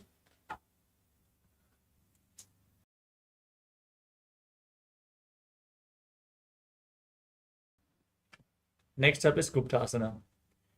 Now, sit in a kneeling posture with the feet flat, the heels outside the hip, sitting on the ground with the toes touching behind. Gaze towards your nose and visualize you're sitting in the secret seat with Paramashiva and Guru as you keep your hands on the knees. Internally chant the Mahavakya, Om Nithyananda Paramashivoham in Guptasana. जानुर्भोरन्तरे पादौ कृत्वा पादौ च गोपयेत्. Next up is Vrikshasana 2. Now place your hands on the mat in front of you and raise your legs up into a handstand. If you can't perform the handstand, you can lean against the wall for support or ask a partner to assist you in this asana as you cleanse all the 7 chakras through this posture.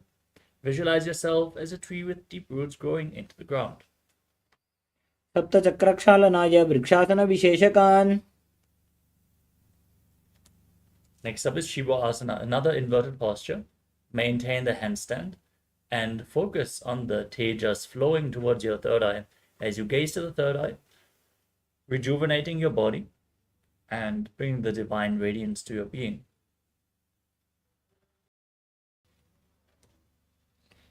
दो पगजोड़ी माही Gulf मिलाए. Now lower your body down. Place your hands on the mat, shoulder width apart, and lower your body down and push it back up again and again as you visualize yourself as a fish in Matsyasana 2.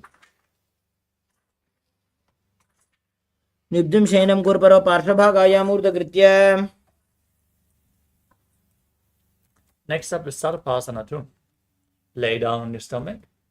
Place your hands on the hips and raise your head. Raise your upper body from left to right as you move and visualize your body like a snake. निब्धं शयनं कृत्वा हस्तौ नितम्बं संस्थाप्य.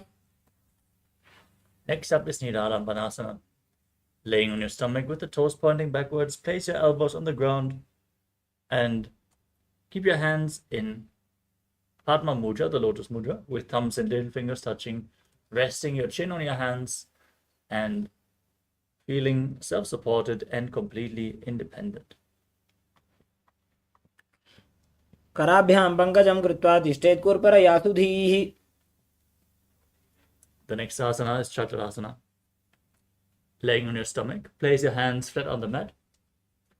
Bend your knees to raise your feet and then straighten your arms to push your upper body up, keeping your feet as close to your upper back if you can. Now visualize yourself as an umbrella protecting your Guru from the sun rays. अर्ध्यासनं स्थित्वा हस्ततलाभ्यां भूमिं धृत्वा. The next asana is Vajrasana. Now sit on your heels in a kneeling position with the feet flat on the mat. Extend your arms out in front. Place your forehead on the ground and gaze to the nose as you visualize yourself as Vajra, the weapon of Indra, symbolizing your indestructibility. अर्ध्यासनं स्थित्वा हस्ततलाभ्यां भूमिं धृत्वा. Next up is Meshasana. Place your hands on the mat, shoulder width apart, and raise your hips up high in Gajasana as you alternate striking the ground with your hands. Visualize yourself as powerful as a ram. गजासनं संस्थितो एकैकं बाहुं भूमौ ताडयेत्. Next up is Ajasana. From Gajasana position, hands on the ground, raise your body up and lower your body down slowly as you visualize yourself as unborn, existing for all eternity. गजासनं संस्थितो पादद्वयम् अन्तराळे कृत्य. Now sit in a kneeling position on your heels, hold onto the big toes and pull them towards your perineum. Then place your hands on the thighs. Gaze towards the tip of the nose and visualize Swamiji in your inner space. Breathe in Ujjayi Pranayama. Make an ocean-like sound with your mouth.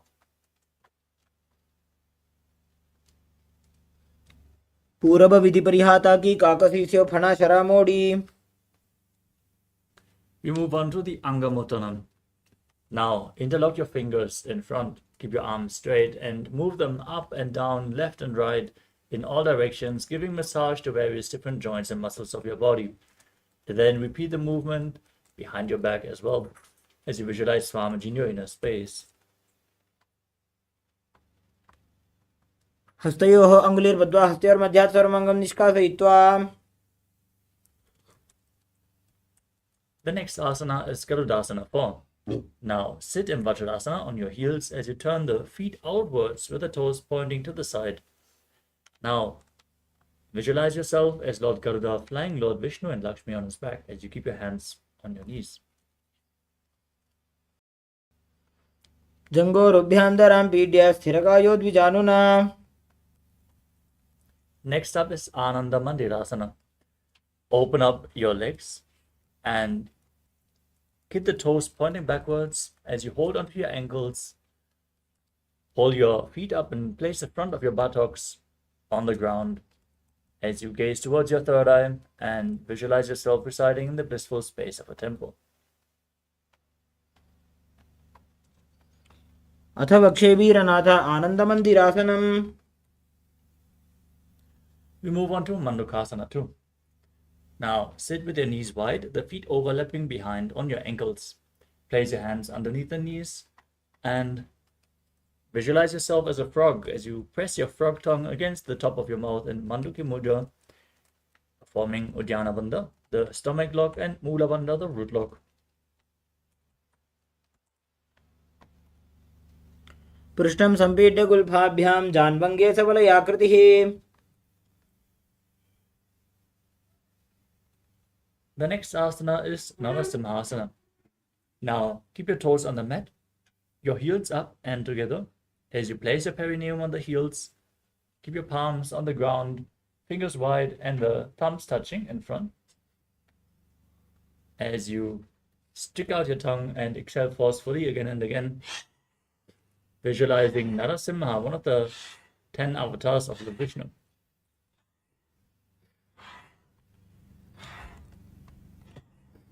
दो फणा पानी होए वैसे एड़ी में लरगुदानी वैसे. Keep your toes tucked and sit on the heels as you cover your mouth with your hands. Bring your thumbs underneath the teeth and close your mouth. Inhale through the right nostril and exhale through your mouth in Vishtaka Pranayama. As you gaze to the tip of the nose and visualize yourself as Devi, victorious over all your fears. दो फणा पानी होए वैसे एड़ी में लरगुदानी वैसे. Next up is Makadasana. Now keep the top of the feet flat on the mat, the soles together, sit on your heels. As you raise your arms and bring the hands towards the armpits, imitating a monkey scratching itself. As you visualize yourself as a playful monkey, gaze to your third eye. दो पगदले संपुट आने तिनकी विष्टि भूमि पर इठाने. The next asana is Vajrasangar Asana. Now tuck your toes, sit on the raised heels and keep your knees open wide as you hold on to opposite elbows behind your back. Gaze to your nose and embody diamond-like strength for you and your Sangha, your spiritual community.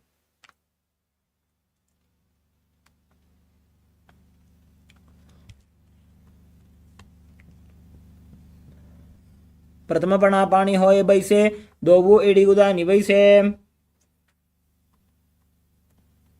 Next up is Kanjanasana. Now keep your toes down and cross your ankles as you sit on your heels. Place your palms flat on the mat beside your body. Gaze to your nose and visualize perfect health beyond any and all physical or mental ailments. Perform Uddiyana Bandha and Mula Bandha in Kanjanasana. खञ्जनासनमावक्षे यत्कृत्वा सुस्थिरो भवेत्. We move on to Kurmasana. Now place your hands on the knees. Maintain the same position. Make your upper body and neck stiff like the shell of a turtle, with a stable body and mind to live for hundreds of years. As you gaze at the tip of your nose in Kurmasana. गुल्भौ च वृषणस्याधो व्युत्क्रमेण समाहितौ. Relax your upper back and neck in Yogasana. Keep your hands on the knees, gaze to your nose, and visualize Swamiji. गुदं नियम्य गुल्भाभ्यां व्युत्क्रमेण समाहितः. Next up is Vijogasana.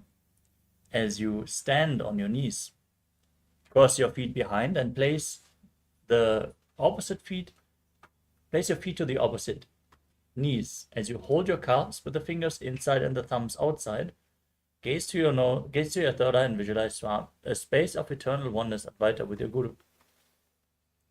गोड़ा वामो बोहोयी गोड़ा आडारा खेदोयी. Next up is Ushtrasana. Now stand on your knees with your feet flat behind you.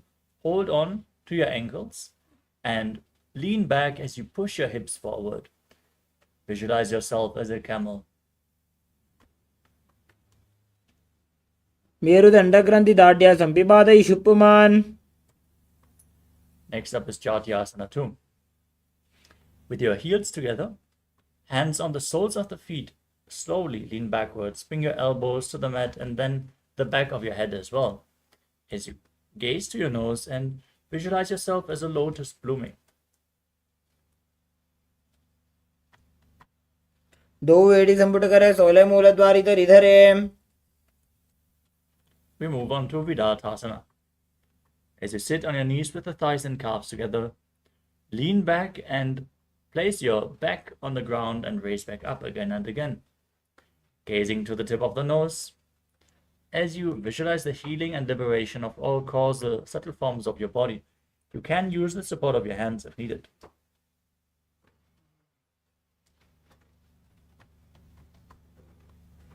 जंगा पृष्ठभूमो निधाय जंगोद्रजोः ऊर्ध्नि संस्थाप्य. We move on to Kapodasana. From the kneeling position, lean backwards, bring your hands behind, the elbows on the ground, and bring your head in between the feet if you can, as you visualize yourself as a beautiful dove.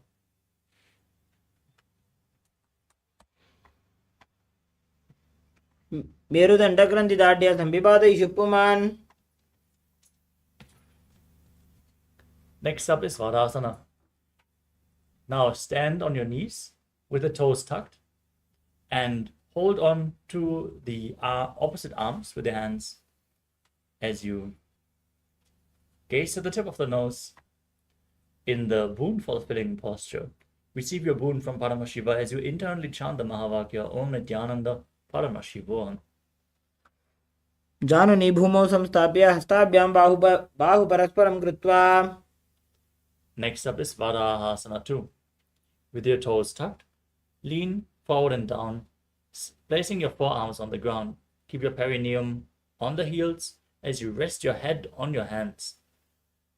Visualize yourself as Varaha, the boar avatar of Lord Vishnu.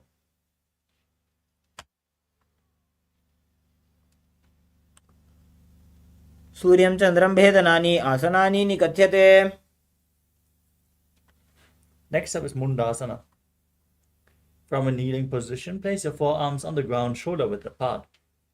Then interlock your fingers, place your head on the mat and walk your feet forward, raising your hips and then straightening the legs up into a headstand posture. Lean against the wall for support if needed, or ask a partner to assist you. In this asana, as you gaze to your nose and visualize yourself as a lopped tree, breathing calmly through your nose in Sahasrara Kumbhaka. अधो मुंडासनं पक्षे सर्वेषां प्राणिनां सुखम्. Gently lower your legs down, keep the feet flat and sit in a kneeling posture as you lean forward and down and bring your head in between the knees. Hold onto your head with your hands and keep the elbows outside as you keep breathing through your nose in Sahasrara Kumbhaka, exhaling through your mouth in this position. Gaze to the nose, visualize Swamiji in Andhasana.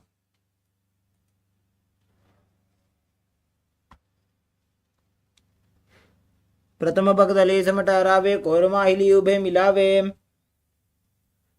Now lay down on your stomach. Extend your arms up above your head. hold on to weights if you want to intensify this asana, as you raise your upper body and legs off the ground with your arms stretched out in front of you, visualizing yourself as a locust in Viparita Shalabhasana. शलभासन भेदाश्च नटभेरुण्ड नामके गण्ड भेरुण्ड सहिते शीर्षदण्डासनं तथा.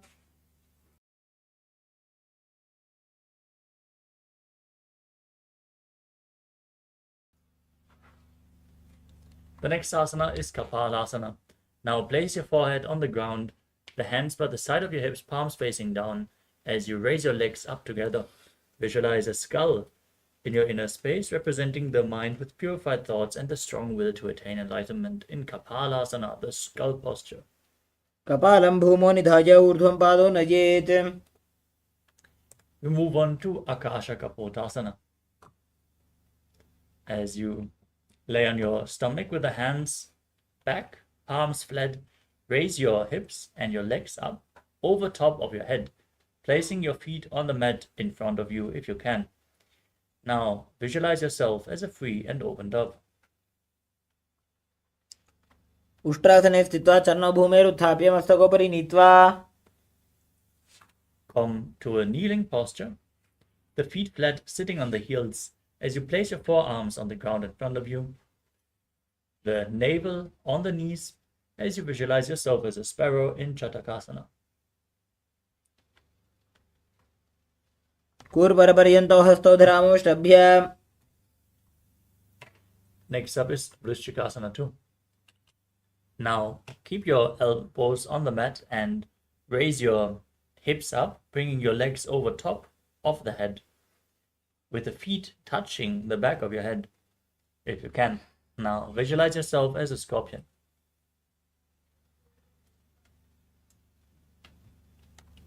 विच्छिपपुच्छ प्रतिमाङ्घ्रिपार्ष्णे धृत्वा स्वशीर्षे चिबुकं विधार्य कौ. The next asana is Vrishasana. In a kneeling posture, place your perineum onto the right heel as you keep the left foot outside of the hip with the toes pointing to the side. Keep your hands on the ground in front of you as you gaze forward without focusing on any external objects in Vaishnavi Mudra, and visualize yourself as a bull, forcefully inhaling through your nose, holding the breath for a short while, and then again exhaling slowly through your nose in Antarangaka Kumbhaka, performing Vrishasana. याम्ये गुल्फे पादमूले वामभागे पदेतरम्. Next up is Lulasana. Now push your hands into the ground and raise your legs up, placing the toes of the left foot over top of the right. As you balance above the mat on your arms, visualize Swamiji in your inner space.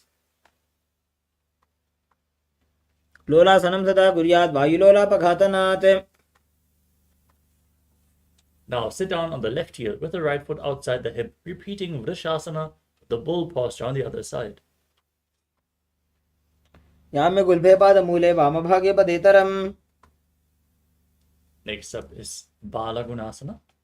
Now tuck the toes of the left foot and sit on the raised left heel as you place the right foot flat on the mat in front, raising the right knee against your chest. Keep your hands on the respective knees and visualize Balagunahai, one of the 84 siddhas in your inner space. आसन को गुण जल विकार जायी. Next up is Grahasana. Now squat with your feet flat on the ground and bring your elbows under the thighs to wrap your hands around the shins and holding onto the ankles from the outside. Now visualize yourself as the entire planet. पादतले भूमौ संस्थाप्य जानुमध्ये कूर्परौ स्थाप्य. Now repeat Balagunasana on the other side. Tuck the right toes, sit on the right heel. Visualize Balagunahai as you keep your hands on the respective knees. आसन को गुण जल विकार जायी. We move on to Utkatasana. Now keep the toes tucked and sit on raised heels as you place your hands on the respective thighs or knees and hold weights if you want to intensify this asana. Visualize Swamiji in this position. युजास्पिजोस्तीत ऊर्वजानु यत्रासने पादतलद्वयोपरि.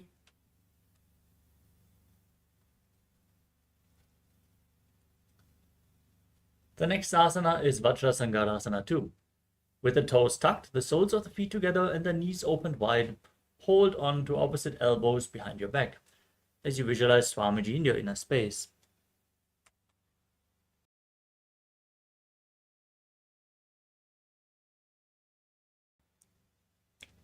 प्रथम पणा पाणी होय वैसे AD दो गुदानी वैसे. Next up is Anilasana. Now squat with your feet flat and place your palms on the ground as you step your heels onto your hands. Keep your arms straight as you kneel down all the way. Gaze to the nose and visualize you are able to live off of air alone in Anilasana. दो हाथ भूमि पर ठाने कहुनी जाड़ी नाभि लगाने. We move on to Padukasana.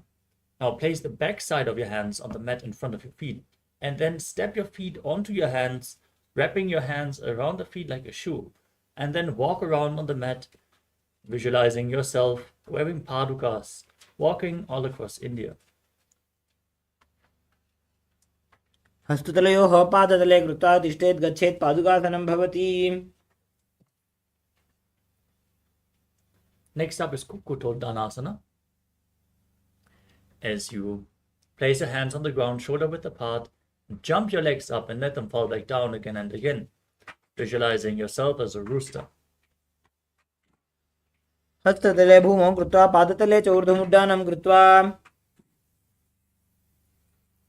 We move on to Viparita Nrityasana. Place your hands on the mat, shoulder width apart. Raise your legs up into a handstand and move around on two hands dancing as you feel yourself become free of all inhibitions. हस्ततलाभ्यां भूमिं वष्टभ्य ऊर्ध्वपादाग्रे कुर्वन्.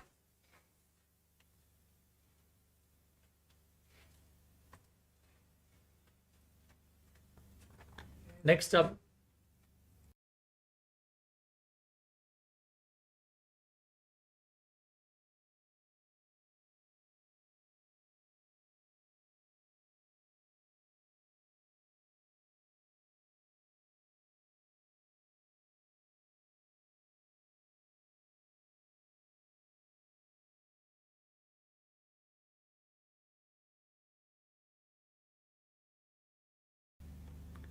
we move on to Kunjarasana. As you separate your feet and place one palm on the mat with the arm straight, keep the other hand on the head and visualize Swamiji as you calmly breathe through your nose in Sahaja Kumbhaka. अथ वक्षे महादेव कुञ्जरासनमुत्तमम्.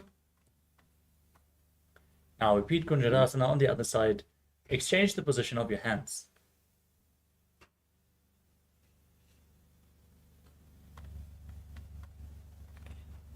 अथ वक्षे महादेव कुञ्जरासनमुत्तमम्.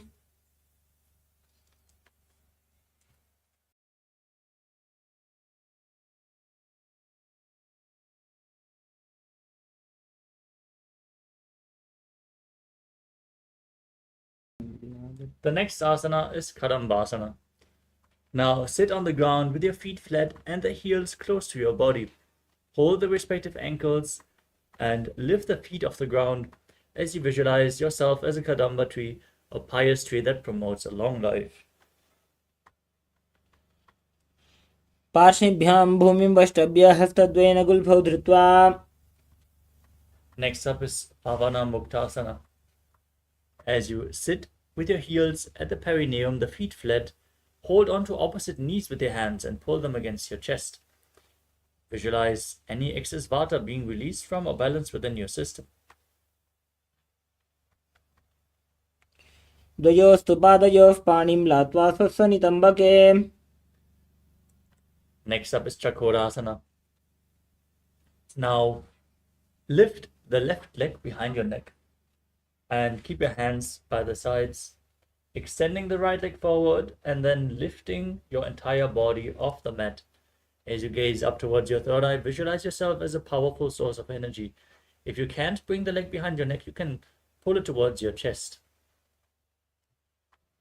पूर्वतानं चतुष्पादपीठं वज्रासनं तथा. We move on to Dhanurasana 2. Keep one leg extended and hold on to the respective big toes with your hands in Prana Mudra. As you pull one foot towards your ear, visualize yourself as a bow. पादाङ्गुष्टौ तु पाणिभ्यां गृहीत्वा श्रवणावधि धनुराकर्षकाकृष्टं धनुरासनमीरितम्. Next up is Ashtavakrasana. Now, hook the left foot over top of the left shoulder and the right foot over top of the left. As you extend the legs out to the side, lean forward and down, balancing on your arms, visualizing yourself as a flying crane. वासिष्ठमथ कौण्डिन्यम् ऊर्ध्वकुक्कुटमेव च अष्टावक्रमथोत्थानं मयूरं सेतुबन्धनम्. Next up is Pranasana. As you place the right foot on the left thigh and bring the left foot flat on the ground, press the right knee to the ground and bring your left shoulder underneath the raised knee. Gaze up to your third eye and visualize you are immortal and able to exist solely on prana. एतत् प्रभेदं वक्ष्यामि करोति यस्तचामरः. The next asana is Parshvamatsindrasana. As you place the right foot to the left hip, step the left knee over top, bring the right elbow outside the raised knee, the arm below the knee, interlock your fingers behind your back as you twist your spine. Gaze up to your third eye and visualize Sage Matsyendranath, the master of Hatha Yoga. वामोरुमूलार्पितदक्षपादो जान्बो बहिर्वेष्टितदक्षदोष्णा. Now repeat Chakodasana on the other side. Bring the right leg behind your neck or cross it over the other to then lift your body up, gaze to your third eye and visualize yourself as a powerful source of energy. पूर्वतानं चतुष्पादपीठं वज्रासनं तथा चकोरक्रौञ्चशलभभुजङ्गमपि वृश्चिकम्. Next up is Dhanurasana 2. On the other side, hold on to the big toes in Prana Mudra, pull the other foot towards your head, visualize yourself as a bow. पादाङ्गुष्टौ तु पाणिभ्यां गृहीत्वा श्रवणावधि धनुराकर्षकाकृष्टं धनुरासनमीरितम्. Next up is Ashtavakrasana. Now, bring the right foot over the right shoulder, hook the left foot over top of the right, and extend the legs to the side, lean forward, find balance, visualize yourself as a flying crane. वासिष्ठमथ कौण्डिन्यम् ऊर्ध्वकुक्कुटमेव च अष्टावक्रमथोत्थानं मयूरं सेतुबन्धनम्. The next asana is Pranasana. As you place the right foot on the left thigh, bring the right shoulder underneath the raised leg. As you gaze to your third eye, visualize you're immortal and able to exist on prana. एतत् प्रभेदं वक्ष्यामि करोति यस्तचामरः एकपादमुरौ दत्त्वा स्कन्धेऽन्यत्पादरक्षणम्. The next asana is Parshvamatsindrasana on the other side. Keep the left foot by the right heel, right foot over top the left knee. Twist your body around the raised knee and interlock your fingers behind. As you gaze to your third eye and visualize Sage Matsyendranath.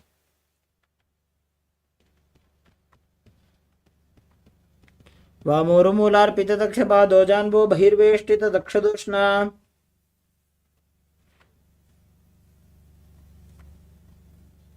Next up is Ardha Paschimottanasana. As you keep one leg straight and press your perineum with the other heel, lean forward and down, hold onto the front foot like in Paschimottanasana. As you visualize Swamiji and perform the Jivachala Kumbhaka, inhale all the way, hold your breath and move the prana upwards and downwards and through your limbs by the force of your will.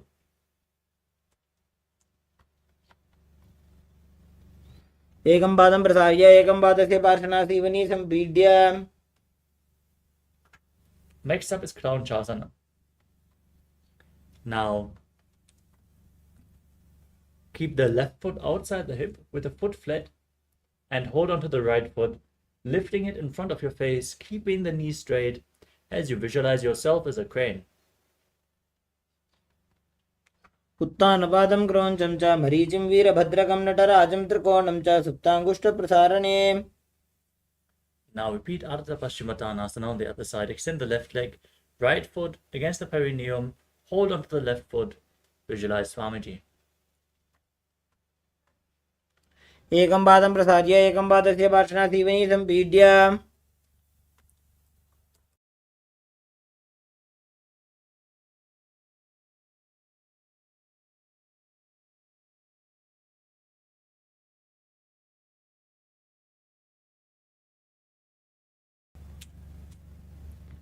Now repeat Kranchasana on the other side.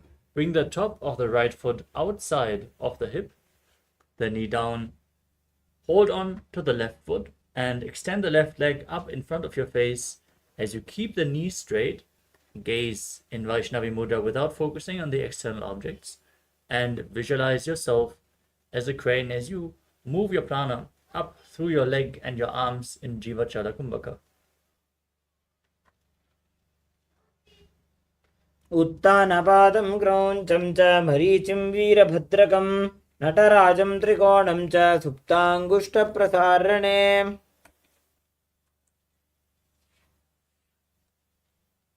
The next asana of the sequence is Swastikasana. Now sit with the soles of your feet in between your thighs and your calves.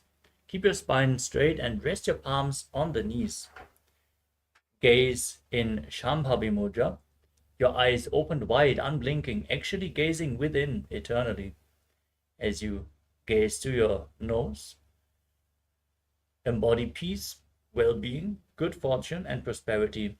As you visualize a swastika, breathe in Jivachala Kumbhaka, lock the root center in Mula Bandha as you internally chant Om Nithyananda Paramashivoham.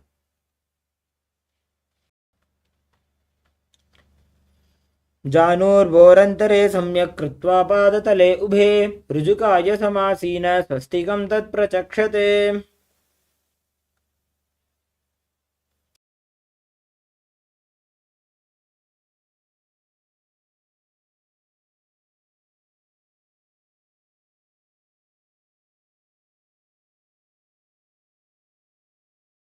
The next asana is Godakshasana.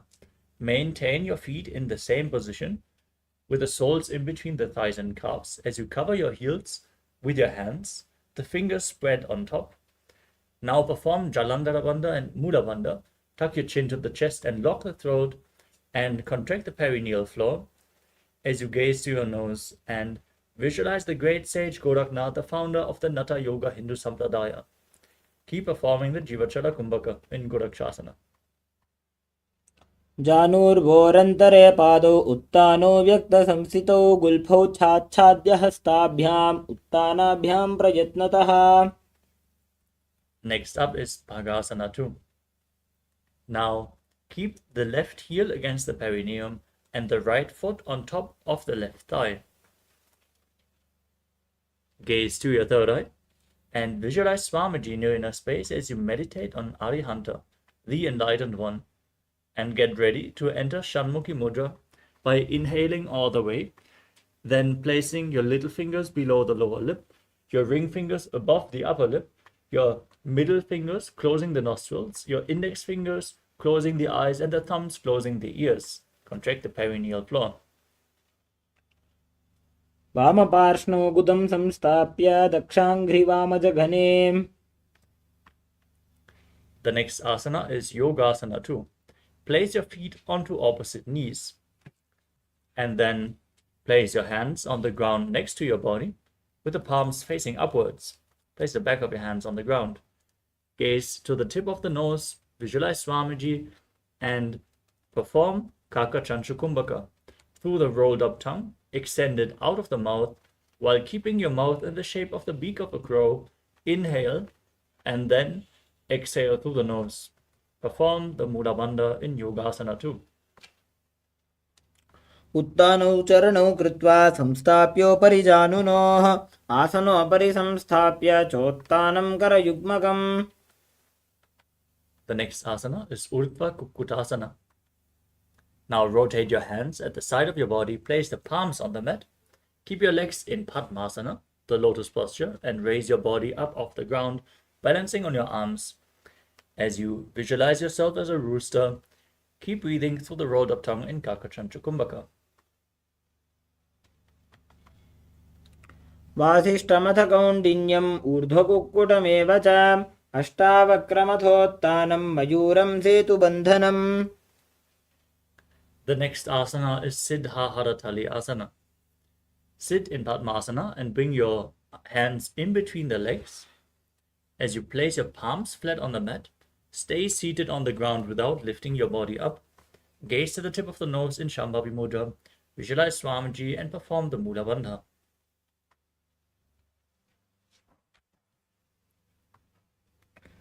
प्रथम पद्मासन को करे हस्तु दो वो गोड़ासन दीदरे. From the same position, now push your hands into the mat and lift your entire body off the ground, maintaining Padmasana. As you gaze to the tip of the nose, visualize yourself as an elegant swan, performing the Mula Bandha in Hamsasana. Kukkutasana स्थित्वा स्कन्दपर्यन्तम् ऊरूनि नीत्वा तिष्ठेत् हंसासनं भवति. The next asana is Karmukhasana. Maintain Padmasana and bring your hands between the legs. As you push them behind your body, lean forward and interlock your fingers behind, placing your forehead on the ground, interlocking your fingers behind in Parusha Mudra. Hands on the mat behind you. Visualize yourself as Pinaka, Lord Shiva's bow. प्रथम पद्मासन को करे गोड़ासन दिमाहि करिधरे. Next up is Kurmasana 2. Sit in Padmasana and bring your hands in between the legs all the way, and then bend your elbows, hold onto your respective shoulders. Visualize yourself as a turtle having a stable body and mind to live for centuries in Kurmasana 2.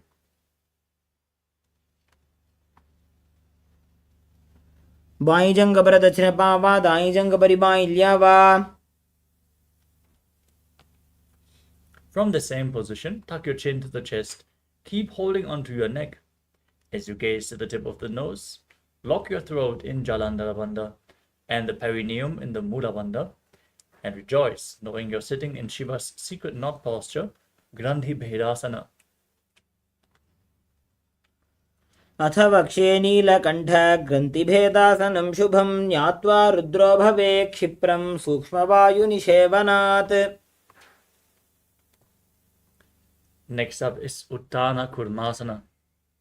From the same posture, roll onto your back and embody a turtle laying on its back. As you gaze to the tip of your nose in Shambhavi Mudra, keep breathing through the tongue in Kakachantra Kumbhaka. Perform the Mula Bandha and internally chant the Mahavakya, Om Nithyananda Paramashivoham, in Uttana Kurmasana. Kukkutasana बन्धस्थं कराभ्यां धृतकन्धरं पीठं कूर्मवदुत्तानमेतदुत्तानकूर्मकम्.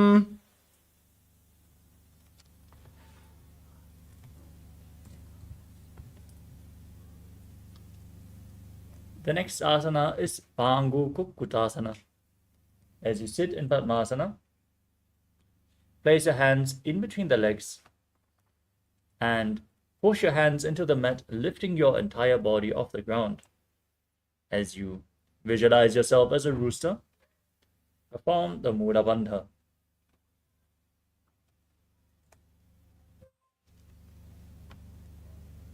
Kukkutasana स्थित्वा एकेन हस्तेन अन्यसमनिबन्धं धृत्वा.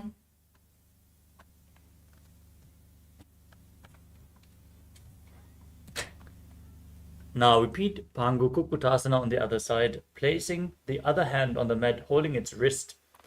As you lift your body up on one arm, visualizing yourself as a rooster. Kukkutasana स्थित्वा एकेन हस्तेन अन्यस्य मणिबन्धं धृत्वा. The next asana is Gridrasana. Now sit with your legs in Padmasana and place your elbows onto your toes, keeping the elbows bent, interlocking the fingers, and then resting your chin on the fingers, with the thumbs pressed against your throat. Now visualize you have gone beyond all greed and covetous as you perform the Mula Bandha, locking the perineal floor.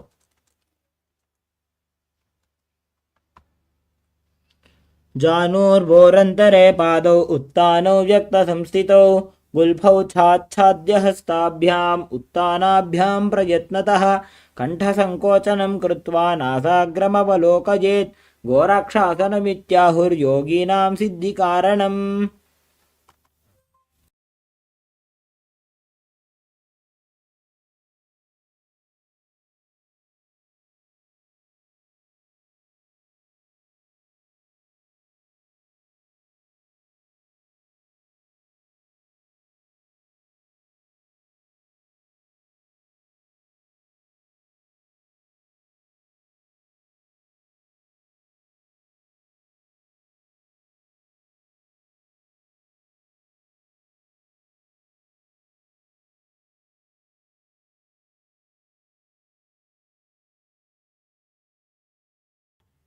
The next asana is Padmasana 3.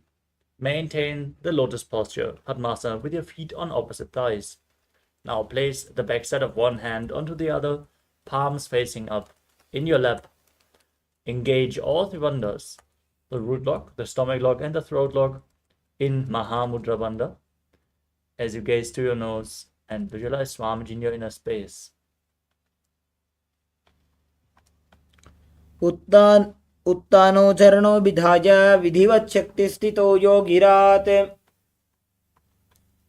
Next up is Padmasana 4. Now place your palms flat onto your knees.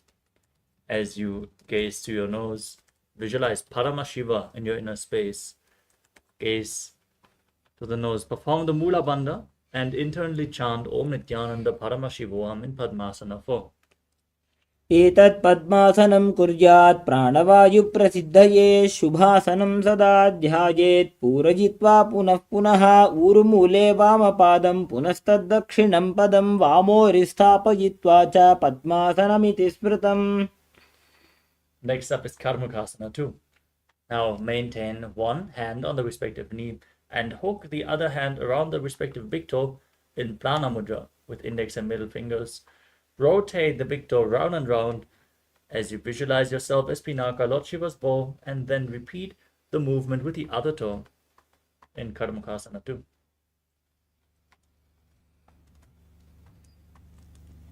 अथान्यासनमावक्ष्ये योगपूरकरक्षणात् कृत्वा पद्मासनं पाद अङ्गुष्ठजङ्घयोस्थितम्. Next up is Karmukasana 3. From Padmasana, cross your arms behind your back. Hold on to the big toes in Prana Mudra. Outside of the body, as you gaze to your nose, visualize yourself as Pinaka, Lord Shiva's bow, and engage all three bandhas as you keep breathing in Kakachanchu Kumbhaka through the rolled up tongue.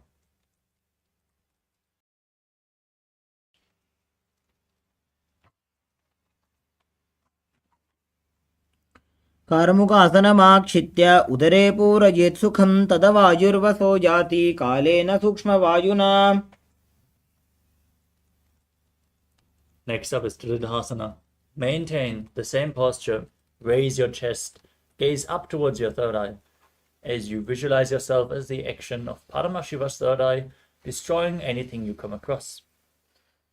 ऊरुभ्यामुपरि स्थाप्य पादयुग्मं प्रयत्नतः दक्षिणं सव्यदेशे च सव्यं दक्षिणदेशके. Next up is Navagrahasana. From the same position, lay on your back. Keep your arms crossed behind, holding onto the big toes if you can. As you gaze to your nose, visualize yourself as a snake and breathe through your nose in Sahadra Kumbhaka. प्रथम पद्मासन कोठाने दो हाथ पाछाने आने.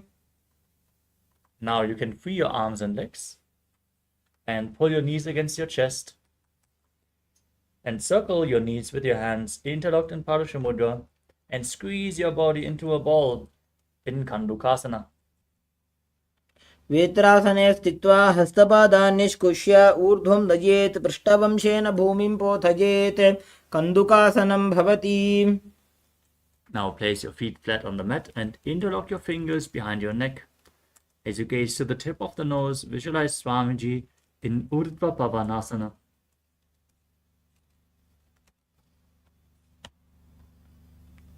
प्रथमे सूधो सैनकरावे गोड़ा उभा राशि मिलावे.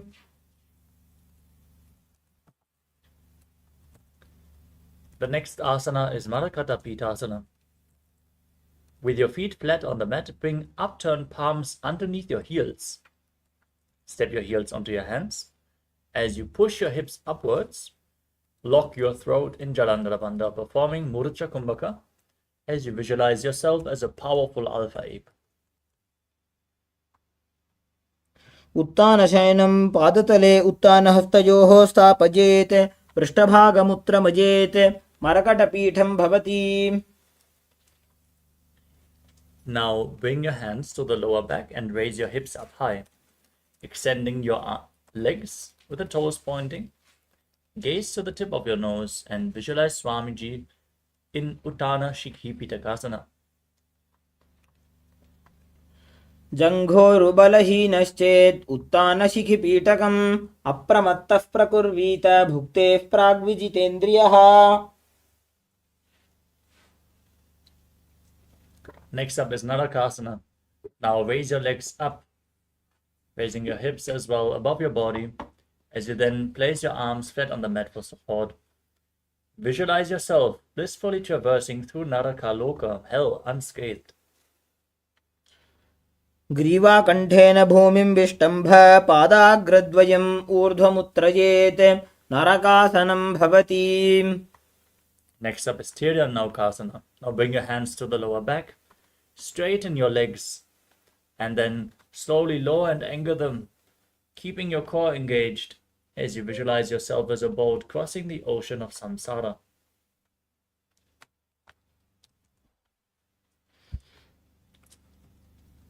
नौकावत् स्थित्वात् ऊर्ध्वं पादाग्रद्वयं नयेत् तिर्यन्नौकासनं भवति.